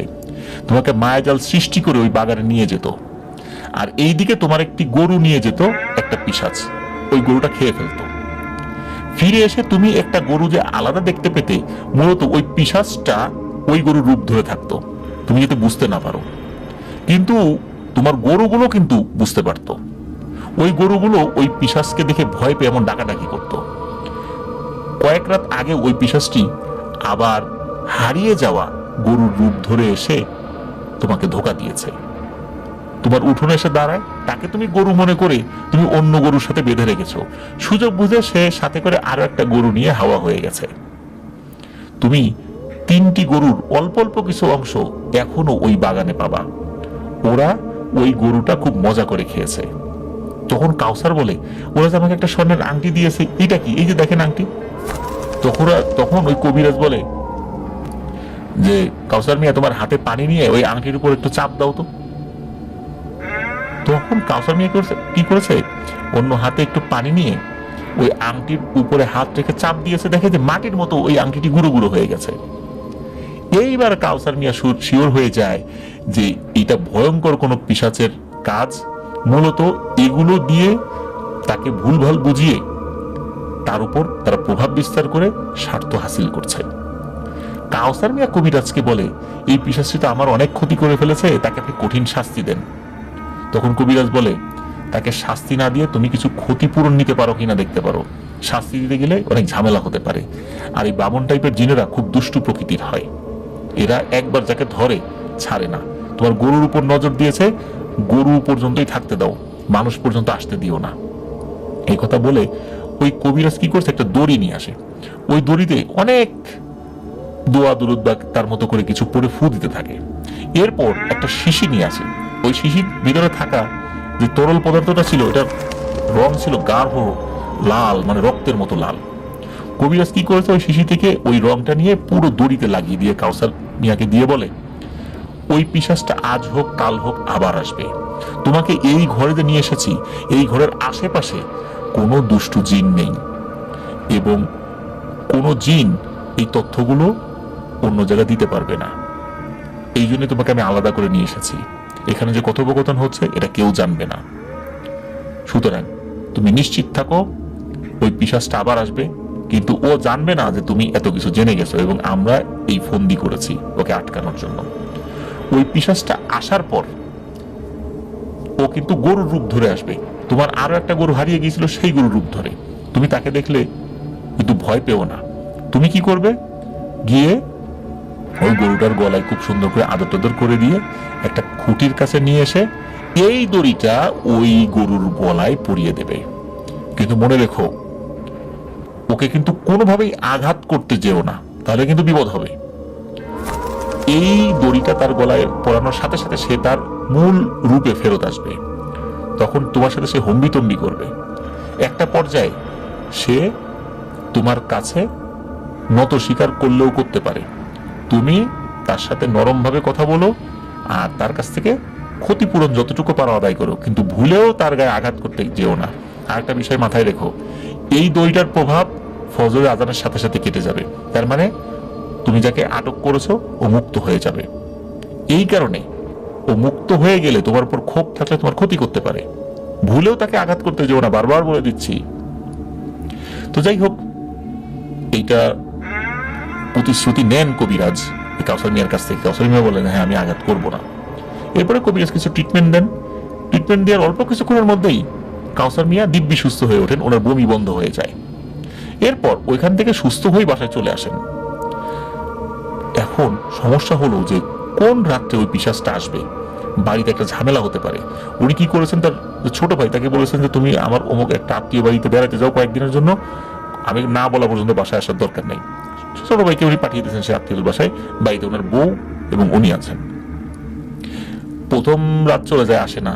দ্বিতীয় রাত, তৃতীয় রাতে গিয়ে সত্যি গরুর ডাকাটাকি শুরু হয়ে যায় বাইরে থেকে উঠোনে। কাউসার মিয়া তো বুঝে গেছে যে কি হচ্ছে। তো কাউসার মিয়ার বউ তো এটা জানে না, সে বাইরে যেতে যাবে। ওই সময় কাউসার মিয়ার বউকে কাউসার মিয়া বলে, এই তুমি বাইরে যাবে না, আমি যাচ্ছি। কাউসার মিয়া বলছে আমিও যাই, বলে না তোমার যাওয়া যাবে না। কাউসার মিয়া ওই দড়িটা নিয়ে, ওই দড়িটাতে কাউসার মিয়ার কাছে ছিল, এটা তার বউ দেখে নাই, সে একটা পুটলির মধ্যে করে নিয়ে আসছিল। তো পুটলিটা বের করছে, কাউসার মিয়া বউ সন্দেহ করছে কি ব্যাপার, কি বের করে। তো বউ সন্দেহ যে করছে এটাও কাউসার মিয়া বুঝতে পেরেছে, যেন ঘর থেকে বের হয়ে বাইরের থেকে শেকল লাগিয়ে দিয়েছে যাতে তার বউ বাইরে বের হতে না পারে, কারণ এই সমস্ত বিষয় দেখলে তার বউ ভয় পেতে পারে। এদিকে কাউসার মিয়া বের হয়েছে, বের হয়ে দেখে তার প্রথম হারিয়ে যাওয়া গরুটি উঠোনে দাঁড়িয়ে আছে, বেশ নম্র ভদ্র। কাউসার মিয়া তো বুঝতে পেরেছিল যে ঘটনাটা কি। কাউসার মিয়া ওই গরুটার কাছে গিয়ে তার মাথায় গলায় হাত বুলিয়ে দিয়ে কি করেছে, ওই দড়িটা তার গলায় লাগিয়ে দিয়েছে। গলায় লাগিয়ে দেওয়ার সাথে সাথে আর এক মাথা আবার ওই একটা খুঁটো ছিল, বাঁশের খুঁটো, ওটাতে বেঁধে দিয়েছে। গলায় লাগানোর সাথে সাথে তো ওই গরুটা চিৎকার চেঁচামেচি শুরু করে দিয়েছে। চিৎকার চেঁচামেচি অল্প কিছুক্ষণ করার পরপরই সে তার আসল রূপে ফেরত এসেছে। দেখে ওইখানে একটা বামন অবয়ব দাঁড়িয়ে আছে। ওই অবয়বটা তো চিৎকার চেঁচামেচি শুরু করেছে। ওই অবয়বটার বিশাল লম্বা চুল, মানে তার দেহের থেকেও বড় চুল, নখগুলো অনেক লম্বা, তার চেহারাটা বৃদ্ধদের মতো বিভৎস টাইপের। ওই অবয়বটা বলে এক্ষুনি এই দড়িটা আমার গলা থেকে খুলে দেয়। আর কাউসার মিয়া বলতে থাকে, তোকে তো আমি মুক্ত করে দিব, তুই আমার 3টা গরু ফেরত দে। তখন বামন পিশাচ বলে, আমরা যেটা কারো কাছ থেকে নেই সেটা আর ফেরত দেই না। তোর সবগুলো গরুর উপর নজর পড়েছে, তোর বাকি গরুগুলোকেও আমি খেয়ে ফেলবো। আর ওই 3টা গরু খাওয়া হয়ে গেছে, ফেরত দেওয়ার তো প্রশ্নই আসে না। তখন কাউসার মিয়া বলে, ঠিক আছে তুই গরু দিতে পারবি না, ভালো কথা, আমার ক্ষতিপূরণ দে, আমি তো গরিব মানুষ, এই গরু পুষে আর কিছু চাষাবাদ করি, এইভাবে আমার সংসার চলে। তুই এবার 3টা গরুকে মেরে ফেললি, এর ক্ষতিপূরণ তোকে দিতেই হবে। আর তোর ধর্ম কি মানুষের ক্ষতি করার শিক্ষা দেয়? তখন ওই বামন পিশাচটা বলে ওঠে, তুই হয়তো বা জানিস না আমি কোনো ধর্মের অনুসারী নই, আর তুই এক্ষুনি আমার দড়ি খুলে দে, না হলে কিন্তু বাকি গরুর সাথে তোরও ক্ষতি করব। এখন পর্যন্ত আমার নজর কিন্তু তোর গরুর দিকে আছে, তোর দিকে যায় নাই। এইভাবে বামন পিশাচ অহংকারী ভাবে কথা বলতে থাকে। এক পর্যায়ে কাউসার মিয়ার হয়ে যায় রাগ, একটা বাঁশের লাঠি নিয়ে ওই বামন পিশাচকে বেধড়ক পিটাতে থাকে, মারতে থাকে। জিজ্ঞেস কর, তুই আমার ক্ষতিপূরণ দিবি কিনা বল। ওইদিকে বামন পিশাচ বলে, আমি তোর ক্ষতিপূরণ দেব না, তবে এতদিন শুধু তোর গরুর ক্ষতি করছি, আজ তোকেও আমি ক্ষতি করব। আজ থেকে তোর দিকে আমার নজর গেল, তোকে আমি ভয়ঙ্কর কষ্ট দিয়ে মারব। এই কথা শুনে কাউসার মিয়ার আরো রাগ হয়ে যায়। সে যতক্ষণ তার শরীরে শক্তি ছিল, মানে দুর্বল হয় নাই, ওই বামন পিশাচকে ইচ্ছা মতো পিটাইছে। পিটানোর চোটে ওই পিশাচটিও আর্তনাদ করতে থাকে। এইভাবে মারতে মারতে একটা সময় ফজর আজান দিয়ে দেয়, আর সাথে সাথে ওই দড়িটি মাটিতে পড়তে মনে হলো ওই দড়িটি হাওয়ার উপর ভেসেছিল, হাওয়ার উপর মানে শূন্যের উপর ভেসেছিল এমনটা মনে হয়েছে। পরদিন সকালে কবিরাজের বাড়ি গিয়ে কবিরাজকে রাতের সব ঘটনা খুলে বলে। এটা শুনে কবিরাজ তো কাউসার মিয়ার মতো উপর খুবই ক্ষিপ্ত হন, তোকে বারবার নিষেধ করার পর তুই কেন ওই পিশাচটাকে আঘাত করলি। তখন কাউসার মিয়া বলে, ওই বামন পিশাচটা খুবই অহংকারী, সে এই টাইপের উল্টাপাল্টা কথা বলছিল, আমার মেজাজ বিগড়ে গেছিল, এই জন্য তাকে আঘাত করেছি, আর আঘাত করার জন্য আমি মোটেও অনুতপ্ত নেই। তখন কবিরাজটা ওকেও খুব বকাঝকা করে, বলে তুই দ্রুত ওই দড়িটা আমার কাছে নিয়ে আয়। তো কাউসার মিয়া অবশ্য দড়িটার সাথেই নিয়ে গেছিল। এখন কবিরাজ খুব চিন্তিত হয়ে পড়ে, বলে তোকে আমি একটা আমল দিচ্ছি, এই আমলটা প্রতিদিন করবি, 40 দিন করবি, এরপর এসে আমার কাছ থেকে নতুন আমল জেনে যাবি, এইভাবে তুই সব সময় করতে থাকবি। আর রাতের বেলা তুই বাইরে বের হবি না, রাতের বেলা বাইরে বের হলে ওই বামনটা কিন্তু আবার আসবে, আবার এসে তোর ক্ষতি করবে। ওদিকে রাতের বেলা তো উনি আর ক্ষেত পাহারা দিতে যেতে পারছে না, পিপলের দাম বেশি থাকার পরেও উনি খেতে আর পাহারা দিতে যেতে পারছে না। কিছু মানুষজন এসে ওই পিপল চুরি করে নিয়ে যাচ্ছে। তারপরেও যেহেতু সাহসী মানুষ ছিলেন, কবিরাজের দেওয়া আমলও উনি চালিয়ে যাচ্ছিলেন।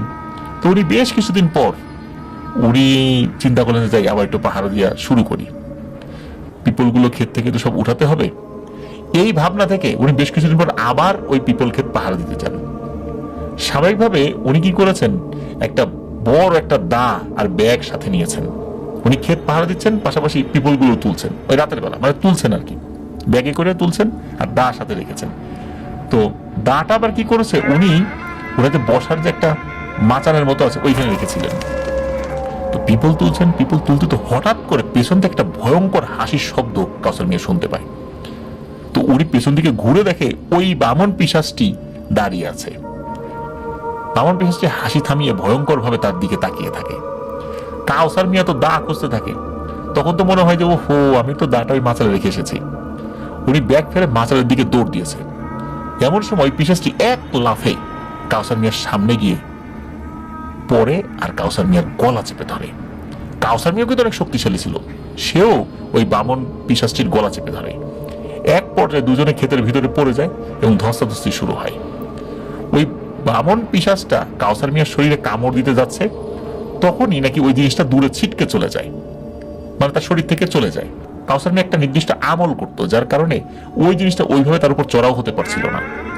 এভাবে বেশ কিছু সময় ওই বামন পিশাচটি কাউসার মিয়ার উপরে অনেকবার আক্রমণ করার খুব ভালো মতো সুযোগ পেল, কাউসার মিয়ার তেমন কোনো ক্ষতি করতে পারেনি। এর মধ্যেই কাউসার মিয়া যখন একটু সুযোগ পাচ্ছিল ওই দায়ের কাছাকাছি চলে যাচ্ছিল।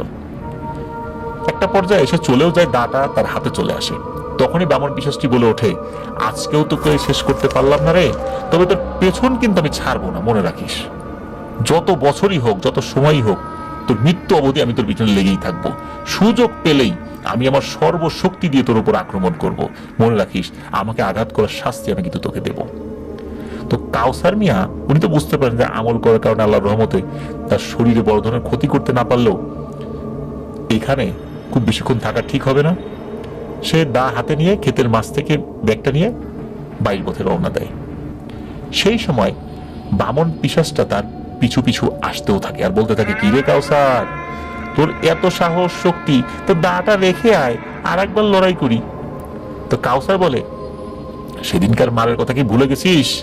তুই আমার ক্ষতি করে আবার আমাকেই হুমকি দিচ্ছিস, তুই আমার পথে আর আসিস না।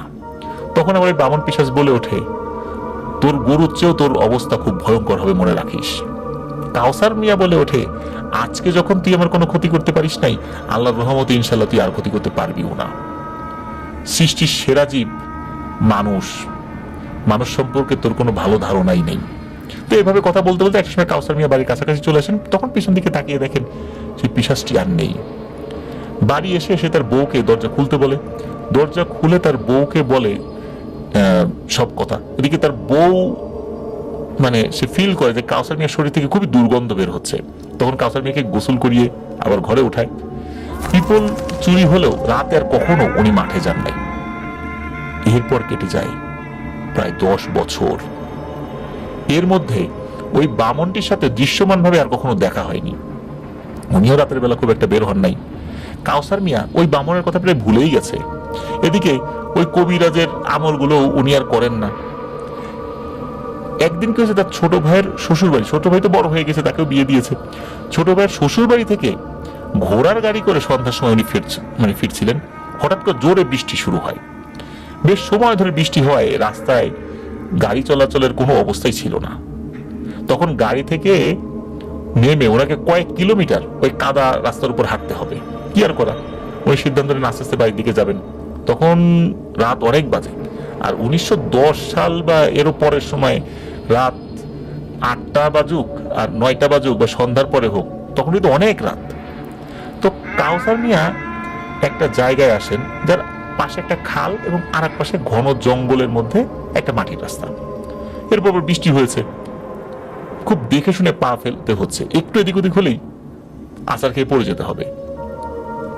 হঠাৎ করে ওনার সামনে আচমকা একটা সাদা কাপড়ে মোড়ানো লাশ কাদার উপর শোয়ানো উনি দেখতে পান। এটা দেখে তো কাউসার মিয়া চমকে যান। লাশটির যে পায়ের অংশ এবং মাথার অংশ এমন ভাবে আড়াআড়ি ভাবে রাস্তার উপর শোয়ানো যে রাস্তা পার হতে গেলে ওই কাফনে মোড়ানো লাশের উপর দিয়ে যেতে হবে। আগে পিছিয়ে যে দৌড় দিবে সে সুযোগ নেই, কারণ রাস্তায় যে কাদা সৃষ্টি হয়েছে, পা টিপে টিপে এগিয়ে যাওয়া যায়, কোনোভাবেই দৌড় দেওয়া যায় না, জোরে হাঁটা তো এটাও সম্ভব না। কাউসার মিয়া বুঝতে পারে না যে এখানে আসলে লাশ আসলো কিভাবে, উনি কি করবেন। হঠাৎ করে কি হয়েছেন, উনি মানে পা টিপে টিপে একটু পেছন দিকে যাওয়ার চেষ্টা করেছেন, আচমকা উনি কাদার মধ্যে পড়ে যান। পড়ার সাথে সাথে ওনার দুই পায়ে উনি টান অনুভব করেন। কাউসার মিয়া পায়ের দিকে তাকিয়ে দেখেন যে তার দুই পায়ের সাথে চুল পেঁচানো, বড় বড় চুল পেঁচানো। এই পায়ের সাথে চুল পেঁচিয়ে কোনো একটা অবয়ব তাকে টানছে। চুল, এটা যে চুল, দড়ি না, এটা উনি বুঝতে পেরেছিলেন। উনি দেখেন যে কোন একটা অবয়ব বামন আকৃতির তার মাথার চুল দিয়ে পেঁচিয়েছে এবং ওই অবয়বটা সামনের দিকে যাচ্ছে, আর কাউসার মিয়াকে হিড় হিড় করে টেনে নিয়ে যাচ্ছে কাদার মধ্যে দিয়ে। তখন উনি বুঝতে পারেন আর মনে পড়ে সেই বামনটার কথা। তখন উনি খুবই ভয় পান, আর উনি আবার পেছন দিকে তাকিয়ে ওই লাশটি আছে কিনা দেখতে যান, দেখেন না, সেই লাশটি আর নাই।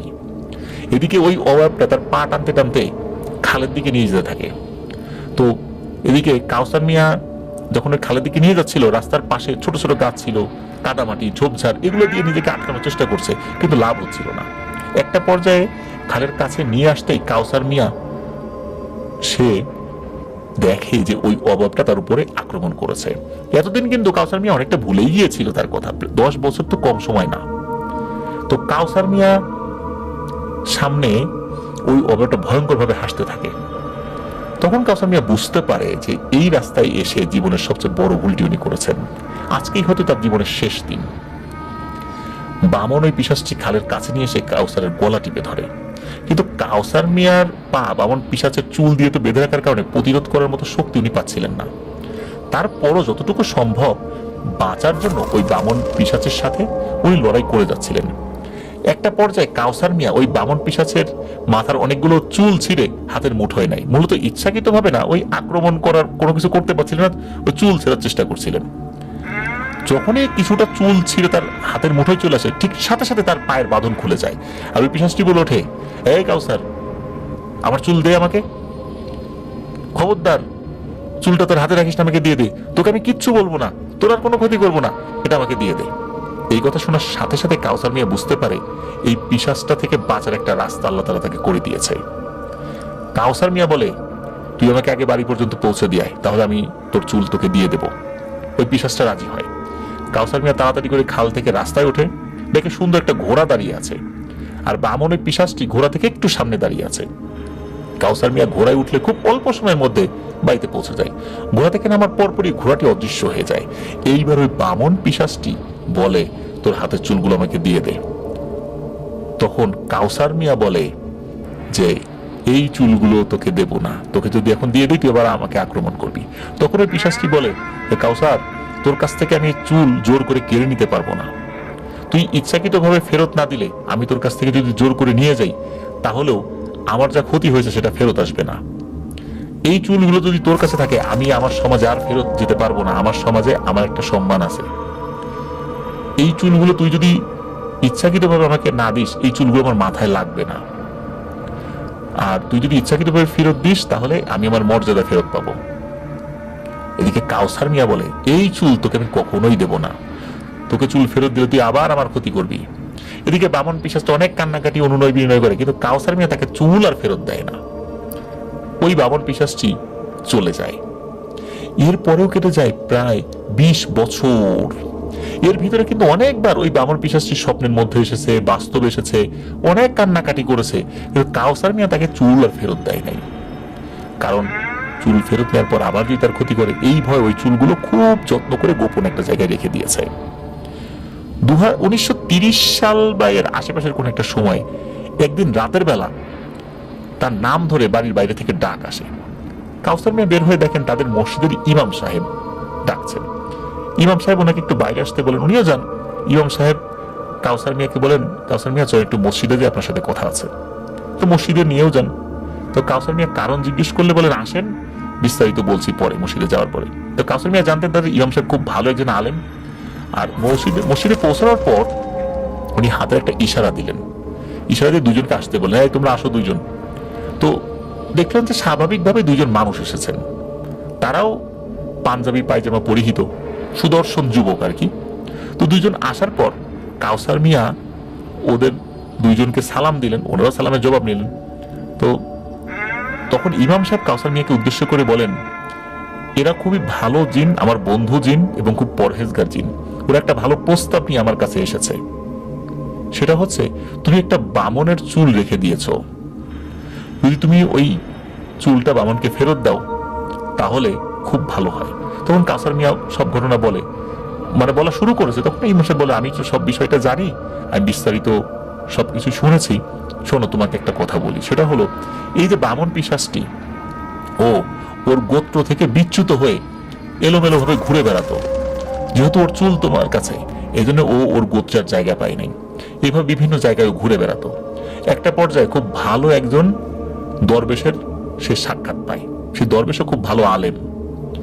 তো তার সাক্ষাৎ পাওয়ার পর ওই দরবেশ তার কাছে তার এই সমস্যা সবকিছু শোনেন। শোনার পরে বলেন যে, আল্লাহ তোমাকে ওই গোত্র থেকে বের করেছেন, নিশ্চয়ই ভালো কোনো উদ্দেশ্য আছে। কি হারিয়েছে সেটা তুমি ভেবো না, কি তুমি সামনে পাবা সেটা নিয়ে ভাবো। যেহেতু তুমি কোনো ধর্মের অনুসারী না, তুমি আমাদের ধর্ম গ্রহণ করো এবং সৎ পথে চলো, মানুষের ক্ষতি করো না। নিশ্চয়ই আল্লাহ তাআলা তোমার হারানো সম্পদ ফেরত দেবেন। তুমি তওবা করো, তুমি এ যাবৎকাল পর্যন্ত যত মানুষের ক্ষতি করেছো, আর ভালো হয়ে যাও। তখন ওই বামন জিনটি ওই দরবেশের হাতে বায়াত গ্রহণ করেন এবং বলেন যে, আজ থেকে আমি ভালো হয়ে গেলাম, আর কখনো আমি কারো ক্ষতি করবো না। আপনি যে ধর্মের অনুসারী, আপনি আমাকে সেভাবে দীক্ষা দেন। এরপর ওই সাধক এবং আলেম ওই বামন পিশাচকে আস্তে আস্তে ধর্মের বিভিন্ন শিক্ষাগুলো এগুলো দিয়েছেন, এবং আস্তে আস্তে সে পুরোপুরি একজন বুজুর্গ জিন হয়ে গেছে এই সময়ের মধ্যে। তো এই বিষয়গুলো কখনোই এসে ওই বামন জিনটি কাউসার মিয়াকে বলেনি যে তার এই পরিবর্তনটা হয়েছে। আর কাউসার মিয়া তো ওই ক্ষতির চিন্তা করে তাকে দেয়নি। তো একটা পর্যায়ে কি হয়, ওই ইমাম সাহেব বলে যে, ওই বামন জিনটি তোমার কাছে এখন দেখা করার অনুমতি চাচ্ছে, তুমি কি অনুমতি দিবা? তখন কাউসার মিয়া বলে, হ্যাঁ আমি অনুমতি দিলাম, তাকে আসতে বলেন। তখন ওই জিনটি আসে। অদ্ভুত ব্যাপার হলো, কাউসার মিয়া দেখে যে ওই জিনটির আকার আকৃতি আগের মতোই আছে, কিন্তু তার চেহারার মধ্যে একটা অদ্ভুত পরিবর্তন এসেছে। চেহারা মনে হচ্ছে এক ধরনের নূর চমকাচ্ছে, একটা সুন্দর চেহারা। আগে যেরকম একটা বিভৎস চেহারা ছিল, বিষয়টা এরকম নাই, অনেক সুন্দর চেহারা মনে হচ্ছে আগের থেকে। হ্যাঁ, বয়সের ছাপ আছে, বামনদের চেহারা যেরকম হয় ওরকম ছাপ আছে, কিন্তু সেটার মধ্যে কোনো বিশ্রী রকম বা কুৎসিত রকম বা কোনো কুৎসিত ভাবটা নাই। তখন ওই জিনটা এসে কাউসার মিয়াকে সালাম দেয়। তখন ওই জিনটা কাউসার মিয়াকে বলে, কাউসার মিয়া, আমি তোমার কাছে আমার চুল আর ফেরত চাই না। তুমি যদি নাও দাও, আমার আর কোনো আফসোস নাই। আমি হয়তো বা কিছু হারিয়েছি, কিন্তু এর বিনিময়ে আল্লাহ আমাকে অনেক কিছু দিয়েছেন, আর তোমার সাথে আমি যে আচরণ করছি তার জন্য আমি ক্ষমা প্রার্থী। আমাকে তুমি ক্ষমা করে দিও। তোমার যা ক্ষতি হয়েছে সেটা আমি আর ফেরত দিতে পারবো না, তুমি আল্লাহর রাস্তায় আমাকে মাফ করে দিও। তো জিনের মুখে এই ধরনের কথা শুনে কাউসার মিয়া বলে, আমি আপনাকে আল্লাহর রাস্তায় মাফ করে দিলাম এবং আপনার চুলটাও আমি ফেরত দিব। যদিও চুলটা নেয়ার বিষয়ে খুব একটা আগ্রহ তখন আর ওই জিনের মধ্যে দেখা যায় নাই। তারপরেও ইমাম সাহেব বলে যে, যান, আপনি বাড়িতে যান, গিয়ে চুলটা নিয়ে আসেন। কাউসার মিয়া যেখানে যত্ন করে চুলটা রেখেছিলেন সেখান থেকে চুলটা ফেরত নিয়ে আসেন এবং ইমাম সাহেবের হাতে দেন। ইমাম সাহেব হাতে নেওয়ার পরে ওই চুলটা ওই বামন জিনের হাতে দিয়ে দেন। তো বামন জিনটা কি করেছে, ওই চুলটা নিয়ে জাস্ট তার মাথার সাথে লাগিয়েছে। মনে হলো ওই চুলগুলো তার মাথার সাথে লেগে গেল। তো এরপরে কাউসার মিয়া তাদের কাছ থেকে বিদায় নিয়ে চলে যান। তবে কাউসার মিয়া যাওয়ার আগে ওই বামন জিনের কাছে ক্ষমা চেয়ে যান যে, আপনাকেও আমি অনেক আঘাত করেছি, এর জন্য আমি ক্ষমা প্রার্থী। ওই বামন জিনও তাকে ক্ষমা করে দেন। এরপর কাউসার মিয়ার মধ্যেও বেশ কিছু পরিবর্তন আসতে থাকে। উনিও খুব আল্লাহওয়ালা মানুষ হয়ে যান। ওই মসজিদে উনি তাহাজ্জুদের নামাজ পড়তে যেতেন। মাঝে মাঝেই ওই বামন জিন সহ আরো কিছু জিন ওই মসজিদে তাহাজ্জুদের নামাজ পড়তে আসতো। নামাজ পড়তে এসে ওই বামন জিনের সাথেও কাউসার মিয়ার অনেক কথা হতো। তাদের সাথে একটা বন্ধুত্বপূর্ণ সম্পর্ক হয়ে যায়। কাউসার মিয়ার মৃত্যুর আগ পর্যন্ত এই বন্ধুত্বের সম্পর্ক অটুট ছিল। শত্রুতা থেকে একসময় আল্লাহ তাআলা এই সম্পর্কটাকে বন্ধুত্বে পরিণত করে দিয়েছিলেন। তবে কাউসার মিয়ার মৃত্যুর পর তার পরিবারের কারোর সাথে ওই জিনটি দেখা করেছিলেন কিনা এই বিষয়ে কোনো কিছু জানা যায় না। এটাই ছিল ঘটনা। চলুন চলে যাব আমাদের এবারের আয়োজনের একদম শেষ ঘটনায়। যথারীতি এই ঘটনাটিও আমাদের হাফিজ ভাইয়ের পাঠানো। তো হাফিজ ভাই এই ঘটনাটি সংগ্রহ করেছিলেন ওনাদের গ্রামের রুবেল নামক একজন ফ্রেন্ডের কাছ থেকে। ঘটনাটি এই রুবেল সেলিম নামের একজন খালাসির কাছ থেকে প্রায় 6 কি 7 বছর আগে শুনেছিল। ঘটনার সময়কাল 1980-র দশকের শুরুর দিকে। আমির আলী নামে সেই সময় কুষ্টিয়া জেলার একটি রেল স্টেশনে চাকরি করতেন। ওনার মূল কাজ ছিল কুষ্টিয়া থেকে দর্শনা পর্যন্ত রেল লাইন দেখাশোনা করা, যেমন লাইনের পাথর, তারপর স্লিপার, পাটাতন সবকিছু ঠিকঠাক আছে কিনা, ঝড়ের সময় কোনো গাছ ভেঙে রেল লাইনের উপর পড়লো কিনা সেগুলো অপসারণ করা, এগুলো ঠিকঠাক করা, তারপরে কোনো মানুষ রেলে কাটা পড়লে বা দুর্ঘটনায় পতিত হলে সেগুলো রেলওয়ে যে পুলিশ, জিআরপি পুলিশ, তাদেরকে জানানো, তারপরে যদি কোনো লাশ পাওয়া যায় সেই লাশ স্টেশনে নিয়ে আসা, তারপর সরকারি বিভিন্ন প্রসেস শেষ করে আত্মীয় স্বজনদের কাছে সেগুলো হস্তান্তর করা। তো কুষ্টিয়া থেকে দর্শনা রেল লাইন দেখাশোনা ছিল তার কাজ। আমির আলীর যে স্টেশনের দায়িত্বে আসলে উনি ছিলেন, তো সেখানে তার থাকার রুম ছিল রেল স্টেশন থেকে বেশ কিছুটা দূরে, দোতলার একটা রুমে উনি থাকতেন। এই রুমে ওঠার জন্য লোহার সিঁড়ি ছিল। তো আমির আলী যেখানে থাকতেন তার আশেপাশে বাড়িঘর ছিল না। একদিন সন্ধ্যার পর প্রচন্ড ঝড় শুরু হয়। একটা সময় ঝড় থেমেও যায়, কিন্তু জোরে জোরে বৃষ্টি পড়তে থাকে। এই বৃষ্টি থামতে থামতে রাত প্রায় 1টা বেজে যায়।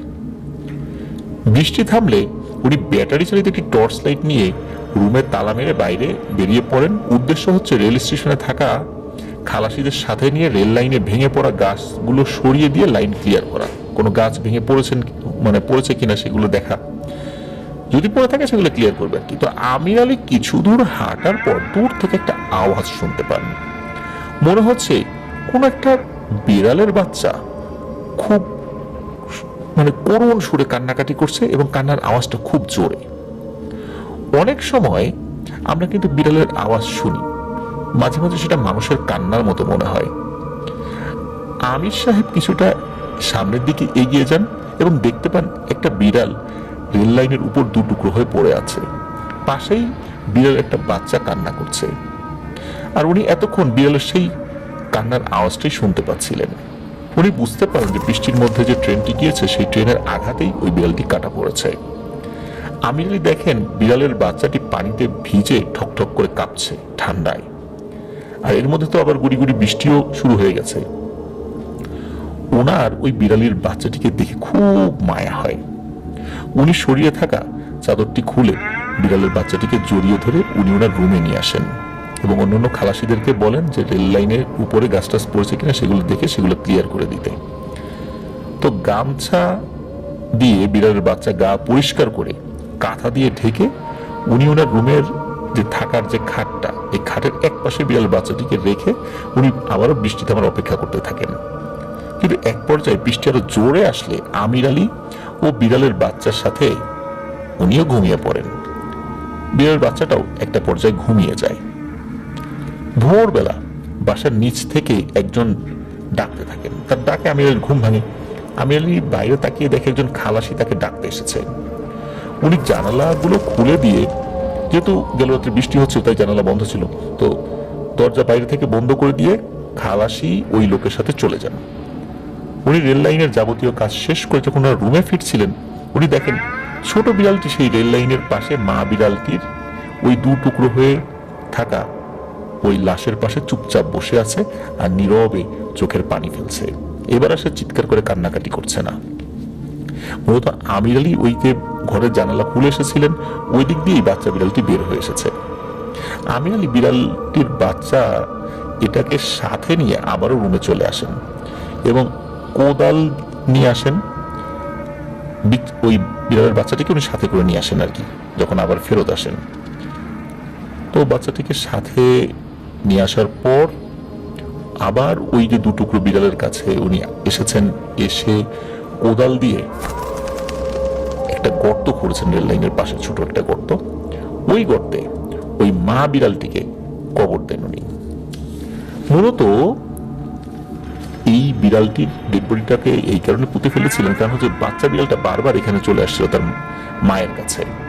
এখানে আসলে আবারও ট্রেনের ধাক্কায় এই বাচ্চা বিড়ালটিও কাটা পড়তে পারে। তো যাই হোক, বিড়ালটি পুঁতে ফেলার পর বিড়ালের বাচ্চাটির সাথে নিয়ে উনি রুমে চলে আসেন। প্রথম প্রথম রাতে বিড়ালের বাচ্চাটি মাঝরাতে অদ্ভুত আচরণ করতে থাকে, চোখ বড় বড় করে খুব ভয়ঙ্কর ভাবে আওয়াজ করতে থাকে।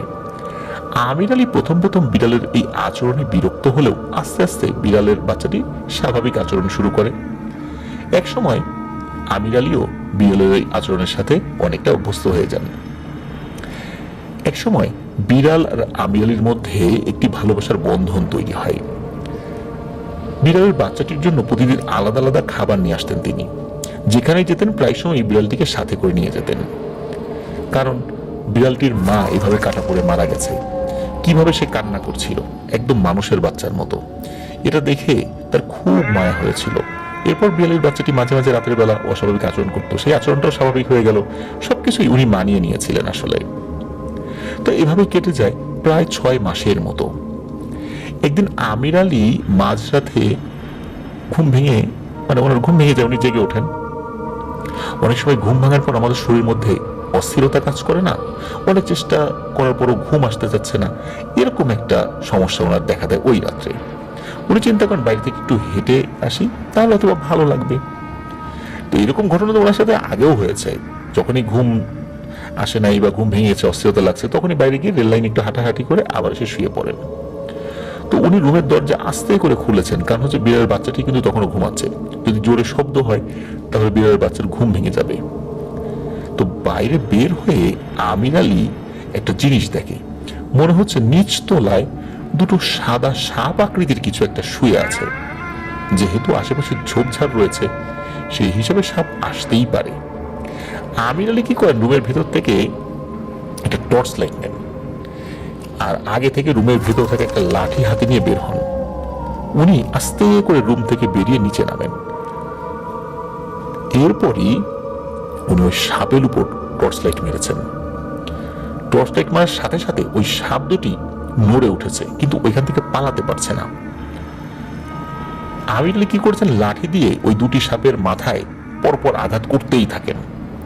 এর মধ্যে সাপ দুটি আঘাতে নিস্তেজ হয়ে যায়। আবার ওই বিড়ালটি, তার ঘুম ভেঙে যায়, সে এবার আমির আলীর কাছে চলে আসে। বিড়ালটি কিছু সময় অস্থিরভাবে ডাকাডাকি করে এবং ছোটাছুটি করতে থাকে। এর মধ্যে আমির আলী সাপ দুটিকে লাঠির মাথায় নিয়ে রেল লাইনের নিচে যে ঢালু জায়গা আছে, এর ভেতরে লাঠি সহ ফেলে দিয়ে উনি রুমে চলে আসেন। আমির আলী রুমে এসে দেখেন বিড়ালটি এক কোণে চুপচাপ বসে আছে। বিড়ালটি আমির আলীর কাছে আসছে না। আমির আলী বিড়ালটির কাছে যেতে চাইলেও বিড়ালটি সেখান থেকে সরে অন্য জায়গায় চলে যায়। মনে হচ্ছে আমির আলীর প্রতি বিড়ালটি খুব রাগ করেছে। আমির আলী বিড়ালের উপর কিছুটা বিরক্ত হন, তারপর দরজা লাগিয়ে শুয়ে পড়েন। একসময় উনি ঘুমিয়েও পড়েন। ভোরবেলা আমির আলীর ঘুম ভাঙলে দেখেন বিড়ালটি রুমে নাই। উনি রুমের দরজাটা খুলতেই দেখেন যে বিড়ালটি দরজার ওই পাশে শুয়ে আছে। দরজা খোলার পরপরই বিড়ালটি রুমের ভেতরে চলে যায়। একটা বিষয় বলে রাখা ভালো, উনি দরজা লাগালেও জানালা কিন্তু বেশিরভাগই খোলা রাখতেন, এবং জানালার গ্রিল ফাঁকা থাকায় বিড়ালটি যে কোনো সময় বাইরে চলেও যেতে পারতো, আবার ভিতরে ঢুকতে পারতো। এভাবেই সারাটা দিন কেটে যায়। রাতের বেলা খাওয়া দাওয়া সেরে উনি ঘুমিয়ে পড়েন, সাথে সাথে ওনার বিড়ালটিও খাটের উপর ঘুমিয়ে পড়ে। মাঝ রাতে হঠাৎ ঘুম ভেঙে যায় কারো ডাকে। আমির আলী তাড়াতাড়ি করে উঠে উনি দেখতে যান আসলে কে ডাকছে। ওনার সাথে সাথে বিড়ালটি উঠে পড়ে। তা আমির আলী দরজাটা খুলে দেখেন যে জুব্বা পরিহিত দুজন বৃদ্ধ মানুষ নিচে দাঁড়িয়ে আছেন। আমির আলী একটু ভয় পেয়ে যান, কারণ ওই সময় কুষ্টিয়া জেলার আশেপাশে নাকি প্রচুর ডাকাতি হতো। পাশাপাশি মানুষকে অপহরণ করে মুক্তিপণও অনেকে দাবি করত, বিশেষ করে ডাকাত সম্প্রদায়ের লোকজন। তো মূলত ওই সময় খুবই মারাত্মক একটা অবস্থা ছিল আশেপাশের এলাকায়। তারপরও ওনাদের পোশাক আশাক দেখে আমির আলী কিছুটা আশ্বস্ত হয়ে জিজ্ঞেস করেন যে আপনারা কে, কোথা থেকে এসেছেন।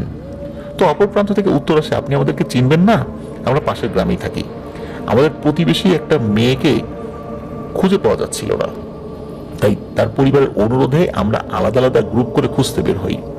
খুঁজতে গিয়ে এক পর্যায়ে দেখি মেয়েটি ট্রেনের নিচে আত্মহত্যা করেছে। তার লাশ কয়েক খণ্ড হয়ে বিভিন্ন দূরে ছিটকে পড়ে আছে, মানে বিভিন্ন সাইডে ছিটকে পড়ে আছে আর কি। তো আপনি গিয়ে একটু সহায়তা করুন, যেহেতু আপনি দায়িত্বশীল ব্যক্তি, যেহেতু ট্রেনে কাটা পড়েছে, এটা কিছু ফর্মালিটিস তো আছে, তা আপনি এই লাশটা আমাদের কাছে হস্তান্তর করুন, আপনাকে না জানিয়ে তো নিয়ে যেতে পারছি না। এখন আমির আলীকে তো যেতেই হবে। এদিকে বিড়ালটিও ওই দুজন ব্যক্তিকে দেখে অদ্ভুতভাবে ডাকাডাকি করেই যাচ্ছে। বিড়ালের চোখে মুখে একটা ভয়, এটা বোঝা যাচ্ছে। যাই হোক, আমির আলী ওনাদেরকে একটু দাঁড়াতে বলে ভিতরে গিয়ে ফ্রেশ হয়ে জামা কাপড় পরে উনি বের হবেন। আমির আলী ঘর থেকে টর্চ লাইটটা নিয়ে বেরোতে গিয়ে উনি দেখেন টর্চ লাইটটা জ্বলছে না, অথচ টর্চ লাইটের ব্যাটারিটা কিন্তু ভালো ছিল, 5 ব্যাটারির একটা টর্চ লাইট। ওই সময় এই ড্রাই সেল ব্যাটারিগুলোর ব্যবহার খুব বেশি ছিল, এখনকার মতো চার্জার লাইট কিন্তু ওই সময় ছিল না। এখন টর্চ লাইটটা জ্বলছে না, ভালো একটা টর্চ লাইট। রাত্রে ঘুমানোর আগেও টর্চ লাইটটা যে কাজ করছিল এটা উনি দেখেছেন। এখন কি আর করা, লাইটটা রুমে রেখে উনি বের হন। আমির আলী যখন দরজা দিয়ে বের হবেন তখন ওই যে বিড়ালটি ওনার পায়ের যে প্যান্টের যে অংশটা এটা দাঁত দিয়ে চেপে ধরছে, যেন বিড়ালটি চাচ্ছে না যে আমির আলী ওই দুইজন ব্যক্তির সাথে যাক। বিড়ালটিকে রুমে রেখে দরজার তালা দিয়ে আমির আলী 2 ব্যক্তির সাথে রওনা হন। বিড়ালটি ছাড়তে চাচ্ছিল না, যেহেতু বিড়ালটিকে জোর করে উনি রুমে রেখে দিয়ে বের হয়েছিলেন। ওই 2 ব্যক্তি আমির আলী কিছুটা আগে হেঁটে হেঁটে যাচ্ছে আর আমির আলী তাদের পিছু পিছু যাচ্ছে। একটু পরেই আমির আলী দেখেন যে বিড়ালের বাচ্চাটি জানালা দিয়ে বের হয়ে তার কাছে চলে এসেছে। কি আর করা, উনি বিড়ালটিকে কোলে তুলে নিয়ে ওই 2 বৃদ্ধ লোকের পিছু পিছু যেতে থাকেন। আমির আলী খেয়াল করেন ওনারা কিন্তু স্টেশনের উল্টো দিকে হাঁটছে। এক কথায় স্টেশন থেকে তার বেশ কিছুটা দূরেই রুম। আর আগেকার সময় বা এখনো দেখা যায় যে রেলওয়ের যে স্টাফরা ব্রিটিশ পিরিয়ডে বা পাকিস্তান পিরিয়ডে স্টাফদের বিভিন্ন কাজের জন্য যে রুমগুলো তৈরি করা হতো সেটা কিন্তু মাটি থেকে উঁচু, মানে নিচে একতলা ফাঁকা থাকতো। লিসেনাররা আপনারা অনেকেই এরকম ঘর দেখে থাকবেন, ওনার ঘরটা ওরকমই ছিল এবং স্টেশন থেকে বেশ কিছুটা দূরে ছিল ওনার রুমটা। আর রুমের আর এক পাশে বিশাল এক মাঠ, ওই দিকে ওই 2 জন লোক হেঁটে যাচ্ছে। আমির আলীও তাদের পিছন পিছন হেঁটে যাচ্ছে। বেশ কিছুটা হাঁটার পর আমির আলী দেখেন যে ওই বৃদ্ধ লোক দুটি একটা জায়গায় দাঁড়িয়ে পড়েছেন। আমির আলী কিছুক্ষণ পরে সেখানে পৌঁছে গিয়ে দেখেন যে একটি লাশ কাফনের কাপড় দিয়ে ঢাকা। তো উনি যখনই লাশের মুখ দেখার জন্য ওই কাফনের কাপড়টি সরিয়েছেন, উনি দেখেন যে এই লাশের মুখটা অনেকটা শূকরের মতো, আর চোখ দুটো খোলা, আর এই লাশটি মুচকি মুচকি হাসছে। এটা দেখে উনি প্রচন্ড ভয় পান এবং সাথে সাথে জ্ঞান হারিয়ে ফেলেন। উনি কিন্তু একটা অদ্ভুত ভাবে হেঁটে যাচ্ছিলেন, কারণ হচ্ছে ওনার নিজের উপর কেন যেন ওনার একটা নিয়ন্ত্রণ ছিল না, এটা উনি ফিল করছিলেন। কারণ যেদিকে রেল লাইন, লাশ কাটা পড়ে থাকতো তো সেদিকেই যাওয়ার কথা, তাই না? কিন্তু তা না হয়ে উনি মাঠের দিকে হেঁটে যাচ্ছিলেন কেন? এটা কিন্তু ওনার মাথায় যদিও আসছিল, তারপরে মনে হচ্ছিল যাই না ওইদিকে, মানে ওনার মস্তিষ্ক আসলে ওইভাবে কাজ করছিল না, এই কারণে উনি ওই দিকটাতে গিয়েছিলেন। যাই হোক, উনি তো জ্ঞান হারিয়ে ফেলেছিলেন। হঠাৎ ওনার চোখে মুখে পানির ছিটা পড়তে থাকে। তো উনি চোখ মিলিয়ে দেখেন যে উনি যে জায়গাটাতে আছেন সেখানে ওই বিড়ালটিও তার সাথে রয়েছে, কিন্তু ওই যে ভয়ঙ্কর লাশটি, ওই লাশটি আর নেই। আর উনি কোনো কথাও বলতে পারছেন না। এক পর্যায়ে উনি ওই একটা বৃদ্ধকে দেখতে পান। একজন বৃদ্ধকে উনি চিনেছিলেন, যে বৃদ্ধটা ওনাকে নিয়ে এসেছিলেন। ওনার সাথে আরেকজন বৃদ্ধ ছিল, তবে ওই বৃদ্ধটাকে উনি আর দেখেন নাই। তো ওই বৃদ্ধটা একদিকে হাঁটছে, উনি উঠে ওইদিকে হাঁটছেন, সাথে সাথে ওই বিড়ালের বাচ্চাটিকেও কোলে নিয়ে উনি যাচ্ছেন। তো বৃদ্ধ যেদিকে যাচ্ছে উনি ওইদিকে যেতে থাকেন। তো অদ্ভুত ব্যাপার হলো, মুহূর্তের মধ্যে উনি আবার ফিল করেন যে উনি রেল লাইনের পাশ দিয়ে হেঁটে যাচ্ছেন। উনি তখন কথা বলতে পারছেন না। এক মুহূর্তের জন্য মনে হয়েছিল উনি ভিন্ন জগতে চলে এসেছেন, কিন্তু আবারও মনে হলো না, উনি ভিন্ন জগতে না, উনি এই জগতে আছেন। এবং ওনার সেই পরিচিত রেল লাইন ধরেই উনি ওই বৃদ্ধ পিছু পিছু হেঁটে যাচ্ছেন। তো বৃদ্ধ তো হেঁটে যাচ্ছে, এখন কিন্তু একজন দেখা যাচ্ছে। কিছু দূর যাওয়ার পর রেল লাইন থেকে নিচে একটা রাস্তা ধরে হাঁটা শুরু করেছেন ওই বৃদ্ধ। তো আমির আলী হাঁটা শুরু করেছেন। আর যখনই ওই রেল লাইন থেকে নিচের দিকে গিয়েছেন, তখনই আমির আলী চোখে মুখে সবকিছু অন্ধকার দেখছেন, উনি কিছুই দেখতে পাচ্ছেন না। হঠাৎ করে ওনার কোলে থাকা বিড়াল বাচ্চাটি অস্থিরভাবে ঢাকাঢাকি করতে থাকে। অন্ধকারের মধ্যে এবার উনি 2 জন বৃদ্ধকে দেখতে পান। সাদা পোশাক তারা পরিহিত, কিন্তু আগের বার কিন্তু তারা ওই রকমের ধবধবে সাদা পোশাক পরিহিত ছিল, এটা আসলে না, ওটা সাদা বা অ্যাশ কালার বা এরকম কিছু একটা হবে আর কি, কিন্তু এবার মনে হচ্ছে তারা সাদা পোশাক পরিহিত। এখন উনি ওই সাদা পোশাক পরা দুজন বৃদ্ধর পিছু পিছু হাঁটা শুরু করেছেন। ওনার কিন্তু এখনো সেন্স কাজ করছে না, মনে হচ্ছে এদের পিছু পিছুই হাঁটতে হবে। উনি যে কেন হাঁটছেন, কিভাবে হাঁটছেন, শরীরে শক্তি আছে, নিজের অজান্তেই হেঁটে যাচ্ছেন, কোন দিকে যাচ্ছেন, কোনো কিছুই ওনার আসলে মাথার মধ্যে কাজ করছে না। স্বপ্ন যখন আমরা দেখি, অনেক সময় স্বপ্নের উপর আমাদের নিয়ন্ত্রণ থাকে না, আমার মনে হচ্ছে উনি স্বপ্ন দেখছেন। তো যাই হোক, ওদের পিছনে হাঁটতে হাঁটতে এক পর্যায়ে উনি দূরে খুব সুন্দর একটা বাড়ি দেখতে পান। ওই বৃদ্ধ লোক দুটি ওই বাড়ির উদ্দেশ্যে হাঁটতে থাকে, আমির আলী ওই বৃদ্ধর পিছনে পিছনে হাঁটতে থাকে। চারপাশে সুন্দর ফল ও ফুলের গাছ, সেই ফুলের তীব্র ঘ্রাণ আসতে থাকে তার নাকে। এই পুরো সময়টা বিড়াল বাচ্চাটি চুপচাপ একেবারে শান্ত হয়ে আমির আলীর কোলেই বসে আছে। কিছুটা দূর যাওয়ার পর ওনার কাছে মনে হলো অনেকগুলো মানুষের একসাথে কান্নার আওয়াজ শোনা যাচ্ছে। আরো কিছুটা যাওয়ার পর আমির আলী বুঝতে পারেন এই কান্নার আওয়াজ ওই বাড়ি থেকে আসছে, যে বাড়িটা উনি দেখতে পাচ্ছেন। কিছুটা যাওয়ার পর ওই বৃদ্ধ দুটি ওই বাড়ির দিকেই চূড়ান্ত ভাবে যেতে থাকেন। এতক্ষণ বোঝা যাচ্ছিল ঠিক ওই বাড়ির দিকে যাচ্ছেন কিনা, মনে হচ্ছিল ওই বাড়ির দিকে, কিন্তু যখন ওই বাড়ির গেটটা দেখা যাচ্ছিল ওই গেট বরাবর ওই হাঁটতে থাকেন। তো ওই বৃদ্ধর পিছু পিছু আমির আলী ওই বাড়ির ভেতরে ঢোকেন। উনি ওখানে গিয়ে দেখেন অসংখ্য মানুষের মতো দেখতে লোকজন দাঁড়িয়ে আছে, কিন্তু তারা প্রত্যেকেই 9 থেকে 10 ফুট বা তার থেকে বেশি লম্বা। আর ওই বাড়ির উঠোনে দুটো খাটিয়াতে দুটো লাশ রাখা রয়েছে। কেউ কেউ লাশ দূর থেকে দেখছে, কেউ কেউ লাশের পাশে বসে কান্না করছে। ওই বৃদ্ধ দুটি খাটিয়ার পাশে গিয়ে দাঁড়ায়। আমির আলী ও বৃদ্ধর পিছনে পিছনে গিয়ে ওই লাশের খাটিয়ার পাশে দাঁড়ায়। যখন আমির আলী লাশের কাছে গিয়ে দাঁড়ায়, তখন সবাই লাশের ওখান থেকে দূরে সরে চলে যায়। ওই দুজন বৃদ্ধর মধ্যে থেকে একজন বৃদ্ধ লাশ দুটির মুখের কাছ থেকে কাফনের কাপড় সরিয়ে ফেলে। আমির আলী দেখেন 7 থেকে 8 বছর বয়সের বাচ্চার দুটো লাশ। বাচ্চাগুলো খুবই সুন্দর, বাচ্চাগুলোর মুখ থেতলে গেছে, মনে হচ্ছে শক্ত কিছু দিয়ে মুখে তীব্র আঘাত করে বাচ্চা দুটিকে মেরে ফেলা হয়েছে। উনি বাচ্চা দুটির লাশ দেখে খুব কষ্ট পান। তখন একজন বৃদ্ধ বাচ্চা দুটিকে আবার কাফনে ঢেকে দিয়ে আমির আলীর দিকে তাকান। আর যখন তাকিয়েছেন, এইবার আমির আলীর কাছে মনে হলো এখন তার পরিপূর্ণভাবে শরীরের উপর নিয়ন্ত্রণ এসেছে। তাকানোর পর ওই বৃদ্ধ আমির আলীকে বলেন, জনাব, এই বাচ্চা দুটিকে কি চিনতে পেরেছেন? তা আমির আলী তো মাথা জানান, না আমি চিনতে পারছি না। বলে রাখা ভালো, সে রেল লাইনের ওই বিভৎস লাশ দেখার পর উনি তো একদম বিমোহিত হয়েছিলেন। এর মধ্যে উনি কোনো কথা বলতে পারেন নাই, যা হচ্ছে খালি দেখেছেন, হেঁটে চলেছেন। তো এরপর একজন বৃদ্ধ আবার ওই কাফন দুটি সরিয়ে এইবার আমির আলীর দিকে তাকিয়ে বলেন, এইবার দেখেন তো চিনতে পারেন কিনা। আমির আলী এইবার দেখেন ওই দুইটি লাশের জায়গায় দুটি সাদা সাপ শুয়ে আছে। আর সাপের দিকে তাকানোর সাথে সাথে উনি পুরো ব্যাপারটা বুঝতে পারেন। উনি বুঝতে পারেন এই সাপ দুটিকেই তো গতকাল রাত্রে উনি লাঠি দিয়ে আঘাত করে মেরে ফেলে তারপর রেলের ঢালু জায়গায় লাঠি সমেত মৃত সাপ দুটিকে ফেলে দিয়ে এসেছেন। উনি এইবার চারপাশের পরিবেশ দেখে বুঝতে পারেন উনি আর পৃথিবীতে নেই, উনি এক ভিন্ন জগতে রয়েছেন। ওনার সামনে যাদেরকে উনি দেখতে পাচ্ছেন সবাই অন্য জগতের বাসিন্দা। উনি দেখেন ওনার পোষা প্রিয় বিড়ালটিও তখন ওনার কোলে বসে আছে, তবে চঞ্চল বিড়ালটি খুবই শান্ত হয়ে গেছে, তবে তার চোখে মুখে ভয় স্পষ্ট।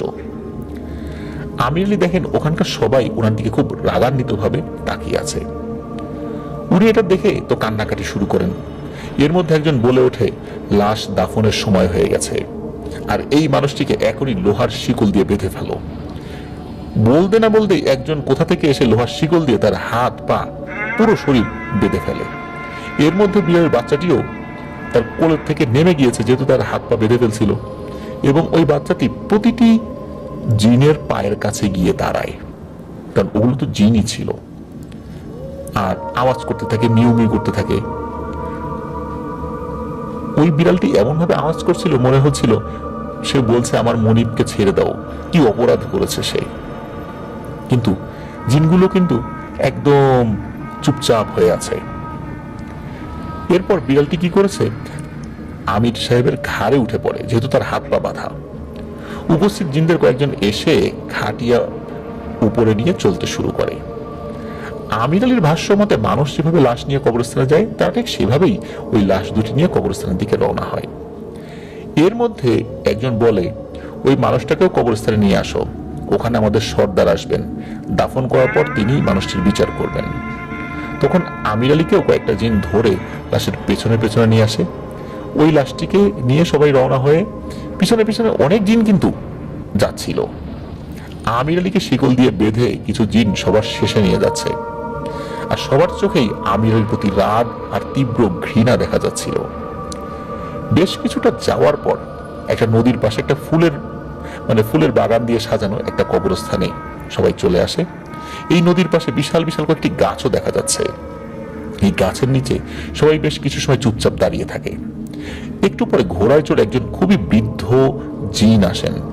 তার চেহারাও মানুষের মধ্যে, তবে চেহারাটা অনেক সুন্দর। তিনি কবরস্থানে আসার সাথে সাথেই উপস্থিত সবাই ওই বৃদ্ধ জিনকে অনেক সম্মান দেখাতে থাকেন, সালাম জানান। তারপর সব জিন মিলে জানাজা পড়িয়ে কবরস্থানে ওই লাশ দুটিকে দাফন করা হয়। এরপর নদীর পাশে একটি বিশাল গাছের নিচে আমির আলীকে নিয়ে আসা হয়। ওখানে সব জিন উপস্থিত হয়, তার মধ্যে জিনের সর্দারও আছেন। জিনের সর্দারের জন্য একটা চেয়ার নিয়ে আসা হয়। তো আমির সাহেবের ভাষ্য অনুযায়ী এই চেয়ারটি ছিল স্বর্ণের চেয়ার, এবং এই চেয়ারে শুধু তাদের সর্দারই বসতে পারেন, আর কেউ না। সর্দার জিনদেরকে উদ্দেশ্য করে বলেন, এই মানুষটিকে কেন এভাবে লোহার শিকল দিয়ে বেঁধে রাখা হয়েছে, কেন বা এখানে নিয়ে আসা হয়েছে। তখন ওই দুই বৃদ্ধ জিন যারা মায়াজাল সৃষ্টি করে আমির আলীকে তাদের জগতে নিয়ে এসেছে, তারা দুজনই বলে ওঠে, এই মানুষটি লাঠি দিয়ে আঘাত করে আমাদের দুইজনের দুটি সন্তানকে হত্যা করেছে, আমরা এর বিচার চাই। আপনি আমাদের সর্দার, আপনি আমাদের সবসময় বিপদে ধৈর্য ধারণ করতে বলেছেন, আমাদের এই গোত্রকে সুখে দুঃখে সবসময় আগলে রেখেছেন, সবসময় মনুষ্য জাতির ভালো ছাড়া আমরা যেন কোনো খারাপ না করি এই শিক্ষা আমাদেরকে দিয়ে এসেছেন। আমরা এই শিক্ষা সবাই দীর্ঘকাল যাবৎ মেনে চলেছি। আমাদের কয়েকটি পরিবার দীর্ঘদিন ধরে রেল লাইনের এই স্টেশন থেকে বেশ কিছুটা দূরে যে বটগাছটি রয়েছে ওখানে 400 বছর ধরে থাকি, কিন্তু কখনো কোনো মানুষের ক্ষতি তো দূরে থাক, আমাদেরকে কেউ দেখেছে এটাও কেউ বলতে পারবে না, আর ভয় দেখানোর তো প্রশ্নই আসে না। আর ওই বটগাছ থেকে এই মানুষটা বেশ কিছুটা দূরে একটা রুমে বসবাস করে। আমাদের দুই ভাইয়ের দুটি সন্তান ওখানে অনেকদিন ধরেই যায়। মূলত সেই রাত্রে, যেই রাত্রে উনি মাংস খেয়েছিলেন, কোনো রাত্রে যদি উনি মাংস খেতেন তার হাড্ডিগুলো জানালা বা দরজা দিয়ে নিচে ফেলে দিতেন। আর আপনি জানেন আল্লাহর কুদরতে আমরা ওই হাড়ের উপর মাংস তৈরি করতে পারি, বিসমিল্লাহ বলে ধরলেই তার উপর মাংস তৈরি হয়ে যায়। আমাদের সন্তানরা প্রায় সময় সাপের রূপ নিয়ে ওই মানুষের রুমের আশেপাশে যেত, এই আশায় যদি কখনো মাংসের হাড় ফেলে দেয়। কারণ আমরা সকলেই জানতাম এই মানুষটি খুবই ভালো। আমাদের সন্তানরাও বিভিন্ন সময় ওখানে গিয়ে খাবার খেয়েছে। আমাদের দুজনের দুই সন্তান রাতের শেষ ভাগে ওই দিকটাতে যায়, আর ওরা ওই সময় খুবই ক্লান্ত ছিল। খুব ক্লান্ত থাকায় সাপের আকৃতি নিয়ে ওখানেই ঘুমিয়ে পড়ে। আর এই মানুষটি ওই অসময়ে বের হয়ে লাঠি নিয়ে খুব বাজেভাবে আঘাত করে মেরে ফেলে। এই সাপ দুটি সাদা আকৃতিতে ছিল। এই লোকের তো বোঝা উচিত ছিল যে এরকম সাদা সাপ সচরাচর হয় না।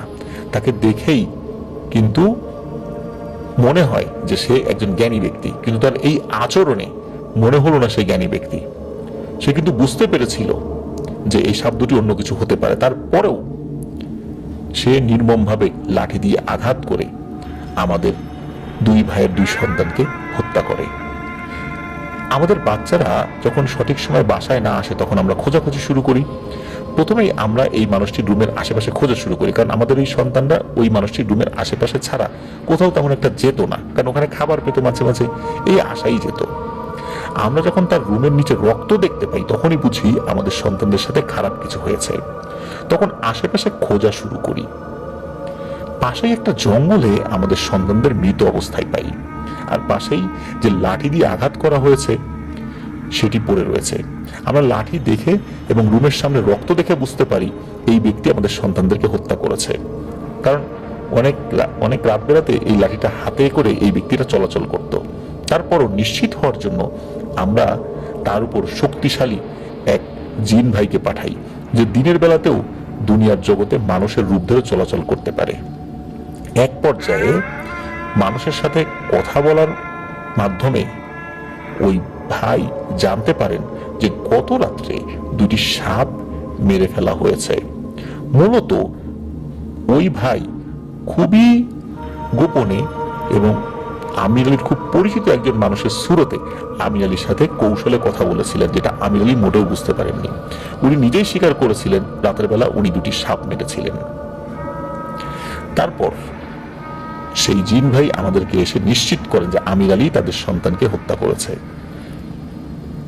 আমরা খোঁজ নিয়ে জানতে পারি এই আমির আলীরও 3টি সন্তান রয়েছে। চাইলে তাদের 3 সন্তানকে আমরা হত্যা করতে পারতাম, চাইলে তাকেও হত্যা করতে পারতাম, কিন্তু সর্দার আপনি আমাদেরকে সেই শিক্ষা দেন নাই, তাই তাকে কৌশলে মায়াজাল সৃষ্টি করে ভয় দেখিয়ে এখানে নিয়ে আসছি। এখন আপনি বিচার করুন, এই ব্যক্তিকে শাস্তি দিন। তখন জিনের সর্দার আমির আলীকে জিজ্ঞেস করেন, ওরা যা বলল তা কি সত্য? তখন আমির আলী বলে ওঠেন, ওরা যা বলেছেন সবই সত্য, কিন্তু আমি ওই 2 জিনের বাচ্চাকে সাপ ভেবেই মেরেছি। জিনের বাচ্চা জানলে কখনোই আঘাত করতাম না। যেহেতু আপনাদের সন্তানকে হত্যা করেছি সেহেতু আমি দোষী, আপনি আমাকে শাস্তি দিন, কিন্তু আমার সন্তান বা আমার পরিবারের কাউকে শাস্তি দেবেন না, তারা তো কোনো অন্যায় করেনি। আর আপনাদের যে কোনো শাস্তি আমি মাথা পেতে নিব, কিন্তু যেহেতু আমি জেনে শুনে এই অন্যায় কাজটি করিনি, তাই আমাকে যেই শাস্তি দেন না কেন আমার শরীরে কোনো লোহার শিকল রাখবেন না। আর আমি আপনাদের কাছে কয়েকটি বিনতি করতে চাই। প্রথমত, যেই হাত দিয়ে আপনাদের 2 সন্তানকে আমি হত্যা করেছি সেই হাত দিয়েই ওই 2 সন্তানের কবর আমি মাটি দিতে চাই। আর প্রথমে যেটা বলেছিলাম, আমার শরীরে কোনো শেকল রাখবেন না। আর আমার পরিবারের কোনো সদস্যদেরকেও আপনারা কোনো শাস্তি দেবেন না। আর আমার সাথে থাকা এই বিড়ালটিকে আপনারা আমার বাড়িতে ছেড়ে দিয়ে আসবেন।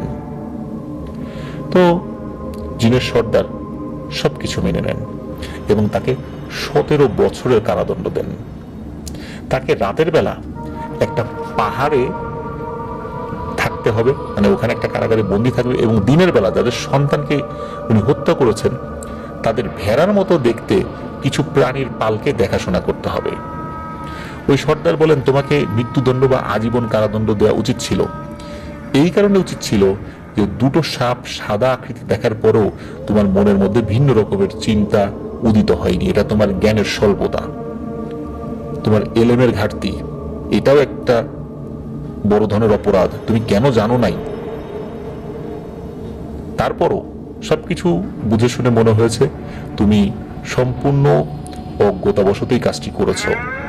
তোমার বয়স কম, এই জন্য এই শাস্তিটি দেয়া হলো। তোমার যদি আরো বেশি বয়স হতো নিশ্চিত আমি তোমাকে মৃত্যুদণ্ডই দিতাম অথবা আমৃত্যু কারাদণ্ড দিতাম। আমির আলী বলেন, সর্দার আপনার শাস্তি আমি মেনে নিলাম। এই সময় বিড়াল বাচ্চাটি আমির আলীর কোল থেকে নেমে ওই জিনের সর্দারের পায়ের কাছে গিয়ে জিনের সর্দারের পা শরীর দিয়ে ঘেঁষতে থাকে, আর মনে হচ্ছে বিড়ালটি আমির আলীকে শাস্তি না দেওয়ার অনুরোধ করছে। মনে হচ্ছে সবকিছুই ওই বিড়ালটি বুঝতে পারছিল। তখন ওই বিড়ালটিকে আমির আলীর বাড়িতে দিয়ে আসার জন্য নির্দেশ দেন। সাথে সাথে বিড়ালটি লাফ মেরে করেছে কি, ওই আমির আলীর কোলে উঠে বসে, মানে সে যাবে না। একজন জিন এসে আমির আলীর লোহার শিকল খুলে দেন আর ওই বিড়ালটিকে নিয়ে যাওয়ার চেষ্টা করলো। বিড়ালটি কোনোভাবেই যেতে চায় না। এক পর্যায়ে আমির আলী জিন সর্দারকে বলেন, আপনি যদি চান বিড়ালটিকে আমার কাছে রেখে দিই তাহলে আপনি বিড়ালটির জন্য একটু ভালো খাবার দিবেন।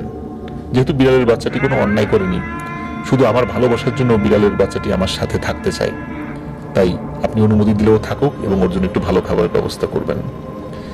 জিন সর্দার রাজি হয়ে যান। আমির আলী এরপর ওই 2 জিনের বাচ্চার কবরে মাটি দেন। তারপর কয়েকজন জিন ওনাকে ঘোড়ায় করে পাহাড়ের এক অন্ধকার কারাগারে রেখে আসে। এদিকে রেলওয়ে কর্মকর্তা এবং তার বাড়ির লোকজন তাকে খুঁজে না পেয়ে অনেক চিন্তা করতে থাকে তাকে কেউ অপহরণ করেছে। ওই সময় নাকি আমির আলীর ছবি ট্রেনের বিভিন্ন জায়গায় লাগিয়ে নিখোঁজ সংবাদও প্রচার করা হয়েছিল। যাই হোক, আমির আলী রাতের বেলা কারাগারে বন্দী থাকে। দিনের বেলায় ভেড়ার মতো দেখতে প্রায় 50টি প্রাণীকে উনি চড়াতেন। বিড়াল আর মানুষের ভালোবাসা অন্য জিনেরাও দেখতে থাকে। এই বিড়ালের বাচ্চাটিকে নিজের সন্তানের মতো ভালোবাসে থাকেন আমির আলী, কারণ এই জগতে ওনার তো আর কেউ নাই ওনাকে ভালোবাসার মতো, এই বিড়ালটি রয়েছে। তো এভাবে চলতে চলতে কেটে যায় প্রায় 17 মাস। একদিন এই বিড়ালের বাচ্চাটি মারা যায়। তখন অবশ্য বিড়ালের এই বাচ্চাটি বড় হয়ে গিয়েছিল বেশ। বিড়ালের বাচ্চাটি মারা যাওয়ার পর উনি জিনদেরকে অনুরোধ করেন বিড়ালের বাচ্চাটিকে যেন তার বাড়ির পেছনে কাঁঠাল গাছের একটা কাঁঠাল গাছ ছিল, ওই কাঁঠাল গাছের পাশে পুঁতে রাখা হয়।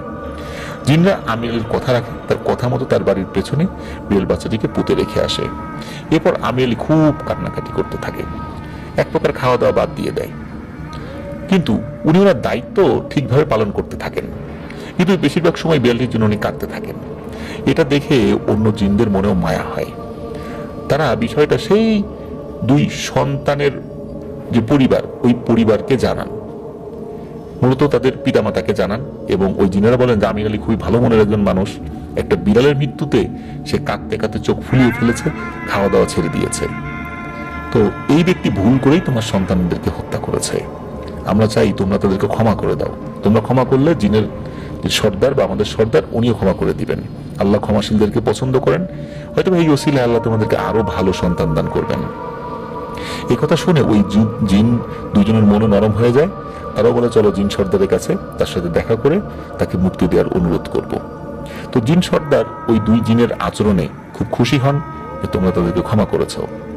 তখন আমির আলীকে ডেকে পাঠানো হয়, তাকে জানানো হয় যে তুমি যাদের সন্তানকে হত্যা করেছো তারা তোমাকে ক্ষমা করে দিয়েছে, তোমাকে খুব শীঘ্রই মুক্ত করে দেওয়া হবে। আর তুমি যে চাকরিতে ছিলে ওই চাকরিটা আর করবে না, তুমি অন্য কাজ করবে, আর কখনো অকারণে একটি প্রাণীকেও তুমি হত্যা করবে না। আমির আলী জিন সর্দারের কথায় সায় দেয়।